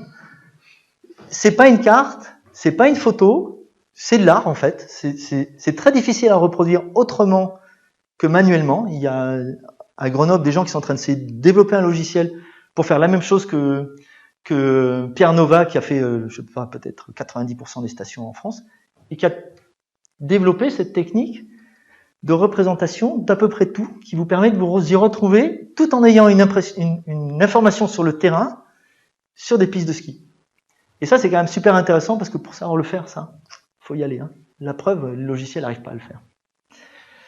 Voilà, je vais finir un peu positivement encore. J'aime beaucoup ce graphique parce que il illustre pas mal de choses, quoi. Tout est vrai là-dedans. Hein. Quand vous regardez par là, c'est bien un rond, hein, le sushi. Hein. Quand vous regardez par là, c'est un carré, un rectangle. Mais en réalité, c'est un sushi.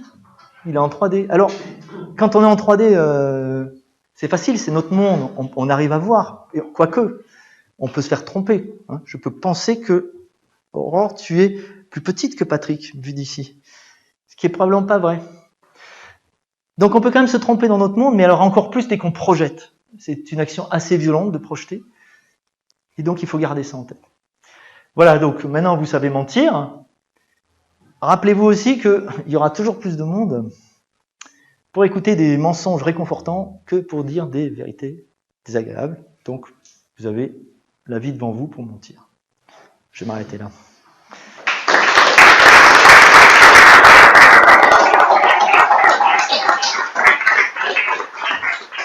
Alors, on a le temps pour vos nombreuses questions. Je vois Alain qui doit, à mon avis, en a plein. Tu passes ton tour.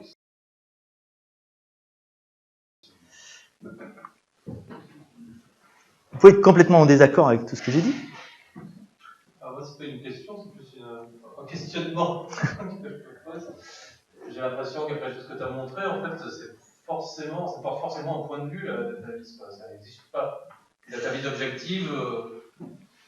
Eh ben, pour moi, c'est pas pour moi, les auteurs de dataviz te disent qu'un graphique sans un contexte, sans un texte, sans des explications de pourquoi tu as fait ça comme ça, et qui t'explique ce que tu vois, et qui est convaincant, y compris par d'autres hypothèses statistiques ou d'autres outils statistiques, n'est pas bon.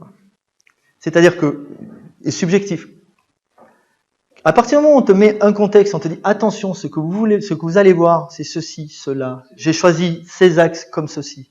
J'ai choisi ça parce que, là déjà, tu rentres plus dans l'objectivité et dans des démarches plus scientifiques. Mais effectivement, et je vais rebondir sur une autre question que tu m'as pas posée, c'est les logiciels choisissent pour toi. Et ce choix, il devrait dépendre des données, il devrait dépendre de la question, il devrait dépendre de ce que tu veux voir ou montrer. Et ça, il n'y a pas de soft pour faire ça. Il n'y a que l'humain. Sauf que si on appuie et qu'on fait le graphique par défaut, en fait, on prend le point de vue qui marche la plupart du temps, mais qui peut ne pas marcher ou qui peut tromper. Si on a l'habitude de faire des graphes avec 2 échelles, Excel va te faire ça très très bien, va t'aligner les trucs.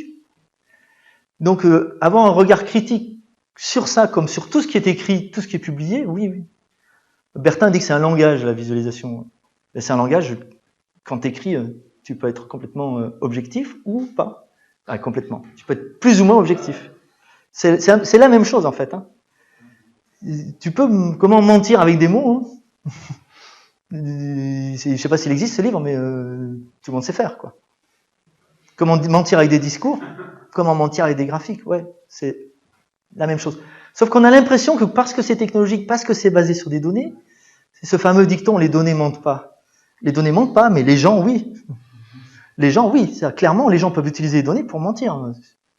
Tu peux faire tout ce qu'on a dit là, hein. Cherry picking, le scope, changer les axes, choisir la visualisation qui va induire une mauvaise comparaison. Ouais. Oui, je suis assez d'accord avec ce que tu viens de dire. Parfois c'est compliqué parce que les maths, on voyait un moment du 4. On voyait un moment avec les pie charts ou avec les barres. Ouais. C'est compliqué de remplacer ce type de visualisation quand vraiment on a beaucoup d'informations. Oui, alors effectivement, remplacer quand on veut placer des éléments statistiques sur des cartes, on commence à rentrer dans un problème super compliqué qui est que tu veux comparer des éléments statistiques, donc des graphiques. Déjà, c'est pas très facile. Et en plus, la carte t'impose des placements qui te facilitent pas la vie. Donc souvent, on a tendance à vouloir mettre beaucoup d'informations sur une carte, une information qu'on ne peut pas décoder. Et on peut se poser la question de pourquoi on fait une carte. Généralement, on fait une carte pour avoir une information spatiale, pour comparer des voisins, pour regarder si quelque chose est là et à côté, c'est la même chose à côté. Ou si c'est complètement l'inverse à côté. Alain et Alain ont fait des très belles cartes des élections au cours du temps, où on voit des villes et leurs voisines. C'est à ça que ça sert les cartes. Ça sert à voir les voisins dans leur dimension. Dès que tu veux voir quelque chose de plus compliqué, eh ben peut-être qu'il ne faut pas faire de carte dans ce cas-là. Et peut-être que la localisation, ou qu'il faut faire en plus de la carte, un classement beaucoup plus compliqué. Je vais te montrer quelque chose, tu vois, alors je vais zoomer, hop là, avancer. Sur les élections américaines, voici quelque chose qui parle beaucoup plus qu'une carte d'élection. C'est ici, attends, je l'ai zoomé, voilà. Voici 2 États, je me fous complètement de savoir où ils sont. Par contre, ce qui m'intéresse, c'est que là, en 2012, ils étaient bleus, en 2016, ils sont rouges. Quelque part, la carte des élections, là, Elle est intéressante pour voir les États, les groupes d'États qui votent la même chose. Mais ça m'explique pourquoi ça a basculé quand même. Des États qui étaient pratiquement tout le temps bleus, ils sont passés rouges. Ça, et ça c'est encore une fois c'est le Financial Times qui a fait ça. Tu vois là tous les États classés par importance de vote rouge et importance de vote bleu à l'envers. Ça là, ça me parle. Ça donne beaucoup plus d'informations que n'importe quelle carte. Tu ne pourrais pas mettre ça sur une carte. C'est très difficile. Par contre, ça raconte bien l'histoire des élections, quoi. Donc, essayer de mettre trop d'informations sur une carte, je suis d'accord avec toi, c'est super compliqué. Et pourtant, on est tenté de le faire. Tu vois, sur la carte, sur les réfugiés, ouais. En fait, tu n'as pas besoin d'une carte. Parce non. qu'en fait, l'information de position des pays, on s'en fout un peu. On s'en fout. On sait bien que l'Autriche, elle ne va pas aller à l'Est. Non, tu pourrais vouloir voir des mouvements éventuellement. Mais dans ce cas-là, c'est un autre problème, c'est des flux. Ouais. Qu'apporte la carte. Donc en fait, elle fait que déformer. Donc en fait, c'est le choix qui n'était pas bon. Mais c'est vrai, quand on veut comparer les pays, on a tendance naturellement à faire une carte. Effectivement, c'est un premier réflexe, mais c'est pas le bon. Ouais, c'est pas le bon. Peut-être que dans un autre cas, ça peut avoir un intérêt, parce que tu veux les regarder, peut-être les pays du Nord, est-ce qu'ils ont mieux plus accueilli que les pays du Sud, où là, la carte va avoir son intérêt. Oui, ou tu peux faire une classification, pays du Nord, pays du Sud. Tu peux aussi orienter la façon dont tu classes tes pays en fonction des données ou en fonction de composantes géographiques. Tu peux fais des cartogrammes, où là tu vas faire le ratio et tu vas voir que les pays vont devenir tout petits, et là ça va tout de suite parler, quoi. Ça peut être des choses comme ça. Mais ça reste compliqué parce que, en fait, moi j'adore les cartogrammes, comme tu sais, et en fait c'est difficile le cartogramme parce que quand tu présentes ça à des gens qui ne sont pas habitués à ce type de graphique, c'est compliqué à lire. Ça va te parler tout de suite. Mais il faut toujours se mettre dans l'idée que les gens ne sont pas forcément tous au même niveau de compréhension et que peut-être que ta carte générale comme ça, même si elle ment un peu, mais tu as 90% des gens qui vont la comprendre, tu vas faire un cartogramme et il y en a peut-être plus que 50 ou même voire moins. Ouais. Donc du coup, il faut toujours juger un peu tout ça. Est-ce qu'ils vont la comprendre? Est-ce qu'ils vont la comprendre, ouais. Ils vont la comprendre finalement. Vous savez tous que c'est un cartogramme? Non, je vais vous en montrer un. Ben oui. C'est vrai qu'on est dans une. Il y a l'habitude du graphe et on s'attend à certains graphes pour présenter certaines choses.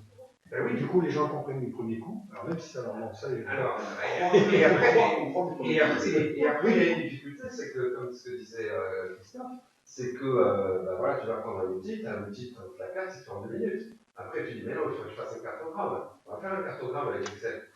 Oui. Tu veux le politoscope? Oui, vas-y, tu cliques dessus.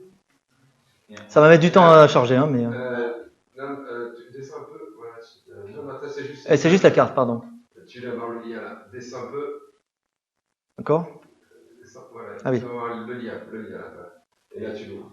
Voilà, ça va mettre du temps à charger un peu. Mais... Tout à l'heure, vous disiez que la projection c'était important pour une vision mondiale, mais même sur l'Europe. Oui. La Norvège, elle est totalement fausse. Oui, la Norvège, elle est, tout à fait. Elle est. Le rond, en fait, qui paraissait gros, si on était sur une autre projection, Peters et compagnie, oui. Il aurait totalement englobé. Tout à fait. Non, mais c'est très intéressant de se ramener, ou de prendre le Chili et de le ramener en Norvège, par exemple. On se rend compte que... Ouais. Non, c'est tout à fait vrai, même à une échelle. Les projections, c'est toujours important. On peut quand même se tromper aussi sur des petites surfaces. Mais ce que tu disais, enfin moi me semble parler, c'est... Quand on a une information complexe, imaginez qu'on peut la mettre dans un repère, un coup là, et que les gens vont arriver à comparer, c'est se tromper. C'est partir, c'est voir l'échec comme histoire. Et c'est Ordon, c'est ce qu'on fait quand on a une carte. On se dit, mais je vais le placer là où c'est. Pour le placer là où c'est, il faut vraiment avoir un intérêt très particulier, quoi. Est-ce qu'il vaut mieux pas en fait avoir des choses plus compliquées qui font que les gens vont se poser la question en fait, est-ce que je comprends bien, plutôt quelque chose qui semble simple mais qui en fait derrière est compliqué, et qui du coup pense le comprendre, mais... Ouais. Alors ça c'est absolument la question fondamentale de tout langage et de tout document écrit ou sur le web, c'est pourquoi je montre ça et à qui je montre ça. Et à qui je montre ça, c'est une question qui est assez difficile à cerner parce que sur le web, je le montre un peu à tout le monde. Du coup, la carte, ça fait un peu consensus. Tout le monde sait lire une carte, soi-disant. C'est pas vrai. Donc, dans les journaux, il est impensable que le lendemain des élections, on te montre pas une carte de France. Et il y a aussi cette habitude-là. Il fonctionne pas. Tu devrais revenir sur il fonctionne sur pas. l'article. Si je recharge, ça va marcher. Moi, ça met du temps à changer, mais... Non, il aurait déjà Ah non, mais c'était super long. Non, tu veux que... Regarde. Ouais, mais il l'a fait tout à l'heure. Ouais. Ah. Sinon, tu peux regarder sur l'article, j'ai fait des photos, là, si tu reviens sur le Meetup. site. Oui, comme ça montrera un... Voilà, descends. Ouais. C'est plus loin? En fait, c'est ce qui... Oui, vas-y, descends. Voilà. Okay. C'est des déformations. Encore, voilà. Donc ça refait un peu le... C'est exactement la même chose que ce qu'on a vu sur les cartes des États-Unis. Donc la première carte en haut, il n'y a pas de couleur, c'est juste les contours des communes de France. Ah oui. Et on a juste mis le candidat qui est arrivé en tête, je crois que ça c'est l'élection de 2017. Ouais. Donc on a mis les couleurs. Donc la première carte, bon, on ne voit pas grand-chose, on voit des masses de noir qui ont l'air un peu importantes, etc. Et l'idée, c'était de faire un cartogramme. Donc, en gros, un cartogramme, c'est assez simple. Dans les communes où il y a beaucoup de population, on va gonfler. Là où il y en a moins, ben, elles sont écrasées. Donc, du coup, quand on fait ça, c'est des algorithmes, parce que ça se trouve assez facilement. On voit tout de suite Paris, les grandes villes qui apparaissent. Hein, et puis les photos, on voit ces espèces de lignes. C'est parce que toutes les petites communes, elles sont toutes serrées. Et là, on remet le même jeu de couleurs. Hein, on remet la même chose. Donc, entre ces deux cartes, c'est exactement la même chose. Hein. On a C'était que... Là, du coup, on voit déjà, là, on voit pas grand-chose. C'est-à-dire que sur la première carte, moi, je vous mets au défi de voir qui a voté quoi à Rennes. Et où est Toulouse, hein. Ouais, on voit rien. Toulouse est là, mais on voit pas très bien. Et là, toutes les grandes villes, vous les voyez. Vous voyez Marseille, vous voyez Toulouse, vous voyez Bordeaux, vous voyez Lyon, vous voyez Nantes, Rennes, enfin, vous voyez tout ça. Et puis, vous voyez surtout que tout le noir qui était un peu diffus sur le territoire, en fait, il se retrouve autour de toutes ces grandes villes. Donc, en fait, on voit que le Front National se situe sur les périphéries, en fait. Et cette carte-là, elle ne nous plaisait pas encore suffisamment bien parce que quand on voit Paris, on voit que c'est tout un peu orange là. On voit pas bien les concours entre les trucs. Donc en fait, on a fait une originalité qui est de dire on va prendre la carte du cartogramme et on va chercher le centre de tous ces petits trucs pour faire un point. Et sur ces points-là, on va dire Paris, on va mettre un rond et qui va être proportionnel à la population. Et du coup, par rapport à la carte qui est juste avant, ben, ça découpe encore mieux. Là, on voit bien où est Paris, on voit bien où est Toulouse. On les voit bien se découper, on voit bien les communes qui sont autour. Et on a encore plus d'informations. Et quand on compare la carte qui est tout à fait à gauche et celle qui est tout à fait à droite, on a les mêmes données, mais là, on a mis en valeur des données qui étaient cachées finalement et qu'on va là. Alors, comme tu dis, hein, c'est. Il faut savoir le lire. Hein. Il faut savoir le lire. Et encore, t'as fait court là. Mais, mais on voit bien qu'il y a du noir autour des grandes villes. Si tu remontes un petit peu plus haut, j'ai fait un petit gif là. En fait, c'est ce qu'on peut faire parce que l'outil est interactif. En fait, on peut se balader et en fait, on peut cliquer sur les années et on voit comment le vote a évolué.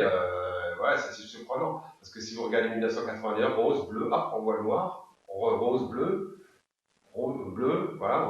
Et puis tout d'un coup, paf, il n'y a plus de bleu, il n'y a plus de rose. C'est quand même assez fantastique de voir ce genre de choses. Et du coup, avec l'outil, on peut en fait taper une commune. Il est peut-être chargé, hein, là. Je vais regarder s'il n'est pas chargé. Ah non, il ne charge pas. Alors c'est une techno qui est un peu sophistiquée, parce qu'on utilise du Blackbox, une carte graphique qui soit à peu près correcte, donc il y a beaucoup d'ordinateurs qui ont du mal à pédaler. Oui, Christophe, pardon. Il y a un mensonge sur lequel tu n'as pas donné la solution. Ah. C'est le nuage de points là, qui est plus ou moins zoomé et qui donne une densité de points différente. Ouais. Eh ben non, il y a des gens qui font des recherches là-dessus parce que c'est un article assez récent. Non, pardon, il y a oui, c'est un article assez récent celui-là, et ils disent juste attention, le tour, l'espace vide que vous laissez autour influence la perception. Non, il y a plein de situations où il n'y a pas de solution, quoi. Il n'y a pas de solution. On ne connaît pas les situations. Si c'était de dire, laissez pas faire le logiciel décider pour vous, quoi. Et puis prendre des statistiques. C'est un moment, tu as parlé pas mal de fois de statistiques, mais en fait, là, il n'y a pas de statistiques, quelque part, au sens. Exactement. C'est-à-dire que normalement, si tu vois quelque chose, tu dois pouvoir le tester ensuite, réellement, statistiquement. Il peut y avoir aussi la force de la pente. Oui, tout à fait, bien sûr. Ouais. C'est pour ça que je disais à Jacques que une visualisation sans un discours, un contexte autour, ça ne vaut rien. Et malheureusement, à l'heure actuelle, on te présente le graphique. Ouais. Moi, j'ai une manière de le dire, c'est qu'une visualisation, ça répond à des questions. Si jamais la personne qui voit ce graphique croit que ça répond à d'autres questions, là, c'est pas la bonne question. Tu réponds à la mauvaise question et pas bien. Hein. Voilà. Il y a un truc que tu avais dit, tu n'as pas donné la solution, c'est le coût de l'écartement des axes. Oui. Alors, je ne sais pas. Oui, alors il y a des articles assez anciens donc des pontes de la visualisation et des statisticiens qui disent que globalement, il faut que le phénomène principal soit à peu près entre 30 et 60 degrés. Voilà. Et un truc un peu... Autour de 45. Voilà. On calibre à peu près sur la diagonale. Pour que rien n'apparaisse comme ça ou comme ça, on calibre pour que ce soit à peu près au milieu. Mais c'est vraiment du graphique où il y a où on peut, tu vois, étirer ou faire carré, étirer en longueur, en largeur. Ouais. Et les... Alors voilà, et ben sur les courbes c'est un peu pareil. Le phénomène principal, s'il doit augmenter ou diminuer, mais bon. Oui, parce que la réponse à cette question, elle est aussi importante. C'est finalement une courbe. Quelle forme ça doit avoir? Ah ouais. Oui. Alors que les courbes, même une courbe avec une donnée. Tout à fait. Sur le changement climatique, on assiste vraiment beaucoup à des débats parce que des tas de gens jouent avec ça en disant mais vous, ce que vous voyez c'est faux. Regardez. Sur le changement climatique, tu fais une courbe à 45 degrés du coup? Ben non. Mais tu fais pas une courbe, tu essaies voilà, tu fais pas une courbe plate. C'est vraiment super compliqué. Hein. C'est pour ça que je l'ai mis au début. Là, il y a des règles pour mentir, mais les règles pour pas mentir, faut juste être bien conscient de ce que tu représentes, quoi. Si vous présentez un article qui présente un itinéraire vélo où il y a des pentes, il y a un profil de route. Oui, tu les tires, elle les tire. Hein? Ah oui, bien sûr. Ouais. Pour justifier la difficulté. Ça, je l'ai, celle-là. Si tu veux, je peux te montrer. Je peux te montrer. Parce que 10%, c'est balèze. Sauf qu'à la fin, celui qui va vraiment regarder, il va quelle est la moyenne de la pente et puis sa variance.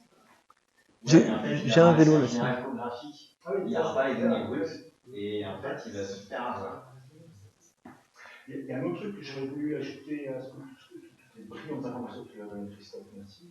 J'ai lu récemment, je ne sais pas si je pourrais trouver la référence, c'est des gens qui ont exposé des volontaires à de l'information avec des chiffres et des visuels. Et pareil, pour l'autre, sauf que là, les visuels étaient trop trompeurs, quoi. Ça paraît plus grand, plus petit que la réalité. Et après ces deux expositions, ils ont posé des questions aux gens en leur disant, mais alors, vous en pensez quoi? Et bien, ceux qui avaient été trompés visuellement alors qu'il y avait des vrais chiffres, et ben, ont été trompés dans leur mémoire et dans leur cognition. Quoi. Ouais. Donc, ce qu'on disait tout à l'heure, quand l'œil voit quelque chose, ça s'inscrit profondément dans le cerveau. Quoi. Bon, peut-être pas là. C'est une illusion d'optique où, en fait, c'est l'œil qui gouverne. Quoi. Peut-être pas là. Hein. Il y a des cyclistes, donc voilà. Ni non plus là. Mais bon, ça c'est vendeur, quoi. Et après, il y a un autre biais, c'est aussi quand on va mettre un code couleur par rapport aux pentes. Et un des biais, c'est de dire, je vais faire 5%, 10%, 15%. Ah oui. En fait, de 10 à 15. Ah oui, il y a une énorme différence. Oui. Et en fait, alors, ça, on n'en a pas parlé, mais toutes les choses qu'on pense linéaires et qui ne sont pas, une augmentation de le son, par exemple, c'est pas du tout linéaire. L'échelle est pas linéaire. Il y a plein de choses comme ça qui sont pas linéaires. Il y a un truc par contre qui est pas linéaire, c'est la température, et la température des pizzas va décroître à mesure que nous parlons. Et ça c'est prouvé. Oui, une dernière question peut-être. Une question en fait sur la IVA que ça a présenté pour présenter les données électorales des États-Unis. Ouais.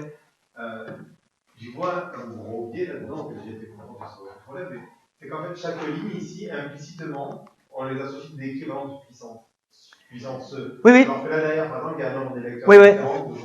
Tout à fait. Comment on peut justement... Ben, c'est bien vu, le problème est comment tu fais pour montrer à la fois la densité et le nombre, quoi. Et ça, ben, la réponse c'est 2, pas 1, 2 graphiques, parce que c'est deux choses différentes. Il ne viendrait pas à l'idée à un entomologiste de montrer une souris et sa petite patte, quoi. Tu fais 2 photos. Si tu veux voir combien il y a de doigts, c'est pas la même échelle, c'est pas la même idée, quoi. C'est hyper important de dire ça, un graphique doit répondre à une question. Exactement. Une seule. Et on peut multiplier les graphiques. Et on peut multiplier les graphiques, quoi. Il peut susciter une autre question. Une grande partie des problèmes que tu as montrés étaient liés à des graphiques où on essaie de mettre beaucoup d'informations. Exactement. Genre 4 lignes, 4 courbes, quoi. L'idée qu'un graphique, c'est qu'on veut passer une idée par un graphique, et que pour passer une idée correctement à une autre personne, il faut commencer par passer une seule idée. Après, le graphique peut susciter une deuxième question et tu as une réponse avec un deuxième graphique, quoi. Celui qu'on a fait là pour les cartogrammes, là, en fait, quand la première, moi je vois rien, après je vois des masses, je ne sais pas dire grand-chose. Quand tu vois le dernier, tu vois au moins 2 informations qui sont intéressantes. Tu vois les votes des grandes villes, tu vois les votes des périphéries, et tu vois aussi le vote global. Donc en fait, il y a beaucoup d'informations, et quand tu chiades un peu le truc, tu peux arriver. Mais le problème, c'est qu'il faut du temps, en fait. Parce que s'il n'y avait pas eu ce phénomène où il y avait des votes qui se trouvaient plutôt avec comme une périphérie qu'autre chose, ça n'aurait pas eu d'intérêt de faire aussi un peu où on voulait montrer ça. Enfin, moi, je voulais montrer cet effet-là parce que j'avais entendu parler, je voulais le montrer. Mais j'aurais pu aussi arriver à passer beaucoup de temps sur ce club et me dire, bah non, finalement, ça n'a pas d'intérêt. Et donc, du coup, de ne pas avoir ce graphique-là, pas utiliser ce graphique. Mais on peut faire passer plusieurs informations. On peut voir si on veut plutôt dans le nord, dans l'est, les grandes communes, les petites. Tu vois, on a quand même pas mal d'infos. Il y a beaucoup d'informations et je pense que enfin, le graphique est chouette parce qu'effectivement, on arrive à passer des messages compliqués, mais je pense que la compréhension du message est compliquée aussi. C'est-à-dire que moi, là, dans le temps qu'on a montré, c'est un petit plaisant. Et je pense que quelqu'un qui n'est pas un expert en visualisation de données ne comprendra pas ce c'est un point dont j'ai effectivement pas parlé. On parle beaucoup en ce moment de la graphique literacy, c'est-à-dire la capacité des gens à lire un graphique, et qui est assez faible en fait. Elle est assez faible parce qu'on n'a pas l'habitude, parce qu'on nous montre des graphiques et on n'enseigne pas ça. Médiocre. Ouais, médiocre, oui, même, ouais, médiocre. Ah oui, non, oui, c'est. Alors j'en ai là, tiens. Vous en voulez là, des rigolos? Moi j'ai lu un article. Ouais, bon, je vous montrerai plus tard. Par exemple, la lecture des cartes. Le fait qu'il y ait Google Maps et mis, voilà, que tout le monde utilise, fait qu'aujourd'hui tous les gens comprennent les cartes, comment ils font. Et ça oui, ça doit aider, ça doit aider. Ça doit aider. Et on comprend les limites de la carte aussi, parce que parfois on se dit, c'est pas très pratique. Ça gêne un peu les terplatistes, parce que eux, ils ont mal. Mais ça crée un biais, c'est que tout le monde s'habitue à une charte de couleurs. Oui. Ouais. Et là maintenant, c'est ça. On peut jouer à des choses bizarres en changeant simplement de couleur. Mais moi j'ai fait un petit truc là-dessus, on ne peut pas changer. Parce que si tu fais des cartes aujourd'hui, si tu regardes la carte de la région Occitanie par exemple, tu vois le bord de la Méditerranée, c'est souvent vert, les montagnes c'est marron foncé, et puis au milieu c'est jaune, etc. Mais si tu regardes les bords de la Méditerranée, c'est pas vert du tout. Hein. Là où c'est vert, c'est plutôt vers 1400 mètres dans les Pyrénées, là c'est du vert avec des hautes et hautes. Mais change les couleurs pour leur donner ça, la carte est lisible.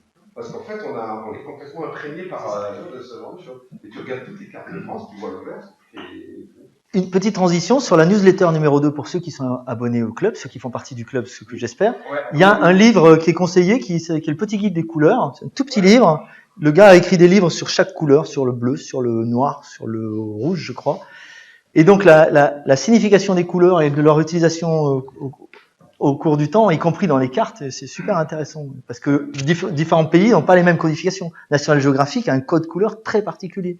Et nous, en France, l'IGN a fait du vert au bord de la mer. Puis, parce alors moi, j'adore, si vous aimez vraiment les cartes, il y a une nana qui fait des super cartes, c'est dans le monde diplomatique, où elle utilise des couleurs qui sont magnifiques. C'est vraiment un travail d'artiste. Hein, ah oui. Après, si tu pouvais mettre juste le site Toulouse Dataviz, pour montrer comment on fait pour aller sur le club. Nous avons fait le club, et donc si vous voulez avoir directement dans votre petite boîte notre newsletter, vous vous abonnez au club. Alors c'est très simple, vous allez sur le site, l'accueil, page centrale, c'est gratuit. Et en descendant un peu, on va voir des gens, c'est la pub. Ouais. Des chiffres. C'est pas à jour, on est plus de 1400. On s'inscrit sur Meetup, c'est ce que vous avez fait pour dire. Et ensuite, vous inscrivez au club. Et quand vous inscrivez au club, vous allez sur un Google Form, vous rentrez beaucoup d'informations, il en manque 4. Ah oui, 4. Et puis voilà, vous êtes inscrit. Et en même temps, on vous inscrit sur le Slack. Donc Slack, je ne sais pas si vous connaissez, Slack, c'est une messagerie instantanée, donc il y a le club. Et puis si un jour vous posez une question, vous allez sur le Slack, vous posez une question, et normalement, on est à peu près 80 pour l'instant. Normalement, il va y en avoir un qui va répondre en disant je ne sais pas. Et la newsletter, bon, mais bon, on va vous la montrer, on vous la montrera. Alors, effectivement, les newsletters, vous les avez là. Mais on va pas faire la pub, ils sont tous abonnés là, non? Vous êtes tous. Non, juste au-dessus. Si tu cliques en dessous, ça se fait en club, tu as les newsletters et tu vas directement. Les newsletters, voilà, effectivement, désolé. Dessus, normalement, ça marche sur les newsletters. Qui sont sur Notion, autre outil que nous maîtrisons à fond. Et dont la technologie. Voilà. Mais je pense que c'est Internet ou l'enregistrement, je ne sais pas.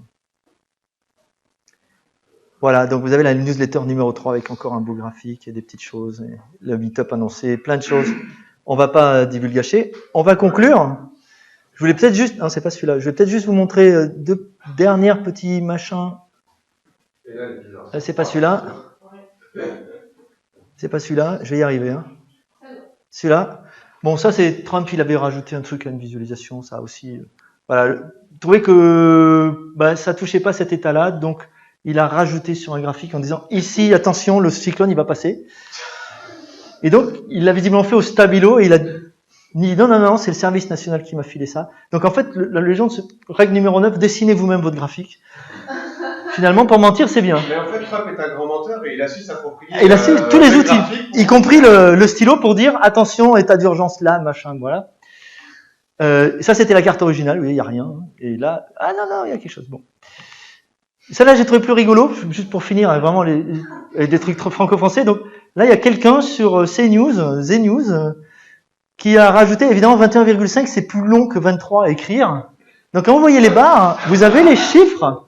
Vous avez les chiffres, hein. Mais, et vous voyez les couleurs, mais pourquoi il a fait ça?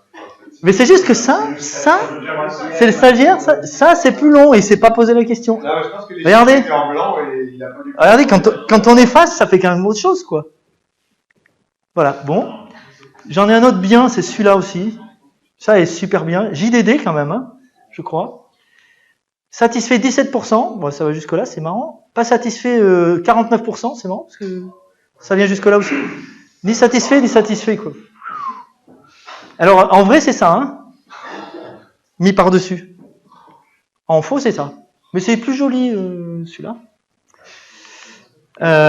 Celui-là est pas mal, voilà, c'est... En fait, tous ces chiffres tout ça, je vous ai montré au début, c'est faux, en fait, ça aussi. Parce que là, en fait, si on prend un centimètre, là, on met à 37,9. Ben, en fait, vous voyez que là, le 14,7, il est au-delà de 150. Donc, pour résumer, tout ça, c'est faux, c'est en trop, quoi. On ne sait pas pourquoi les gens font ça, mais visiblement, cette barre-là, elle devait être trop longue pour rentrer dans la page. Alors, il l'a raccourci, mais du coup, les autres sont restés, quand même. Donc, pour pas que ce soit trop loin, il l'a raccourci et la proportion sont faussées. Alors, pour l'avoir vu, ils sont forts, hein, les gars, quand même. Hein. Mais c'est faux. Et c'était quand même, si je me souviens bien, BBC News. Hein. Quand même, on est bien d'accord. Hein. Le niveau est quand même assez bas. Voilà ce que ça donne en vrai, etc. Bon, ça c'est pour rigoler. Hein. 33, 40, 71, 80. Bon, là c'est top. Là c'est top. Hein. Alors là, il y a un mec qui a dit c'est lol. Il y en a un autre qui a dit en fait ça fait ça. Ce qui est faux aussi. Il y en a un autre qui a dit mais en fait il a expliqué que c'était compte tenu de l'inflation en divisant par les taux relatifs du pétrole, mais qu'on achète et qu'on revend, ça retombe. Mais c'est pas vrai. Parce que le gars il s'est justifié. C'est le Premier ministre indien quand même. Hein. Ah, il a essayé de se justifier. C'est le Premier ministre. Oui, il a essayé de se justifier, puis il y a quelqu'un qui a dit en fait c'est ça. En fait. Donc on retrouve les barres pas alignées, hein, c'est quand même le classique de base. J'en ai un dernier, alors grave hein, quand même, hein, parce que 13%, 25%, pas du tout Zika, non pas du tout, ça me 13%. CBS, voilà, ça j'ai trouvé quand même fort, c'est même pas Fox News quoi. Ouais, voilà, bon c'est tout, on pourrait passer la soirée là-dessus. Ça prouve que quand même les mecs qui font les graphiques, ils les font à la main. Parce que c'est dur à faire ça, c'est dur à faire. Hein. Moi je sais pas le faire ça. Hein. C'est ça qui est incroyable. Alors, bon voilà, donc il y a encore de beaux jours pour faire plein de graphiques. Mais je pense que là il faut qu'on s'attaque à la taille de la pizza. Hein. Vous remercie tous. Alors je sais pas s'il faut faire les salles.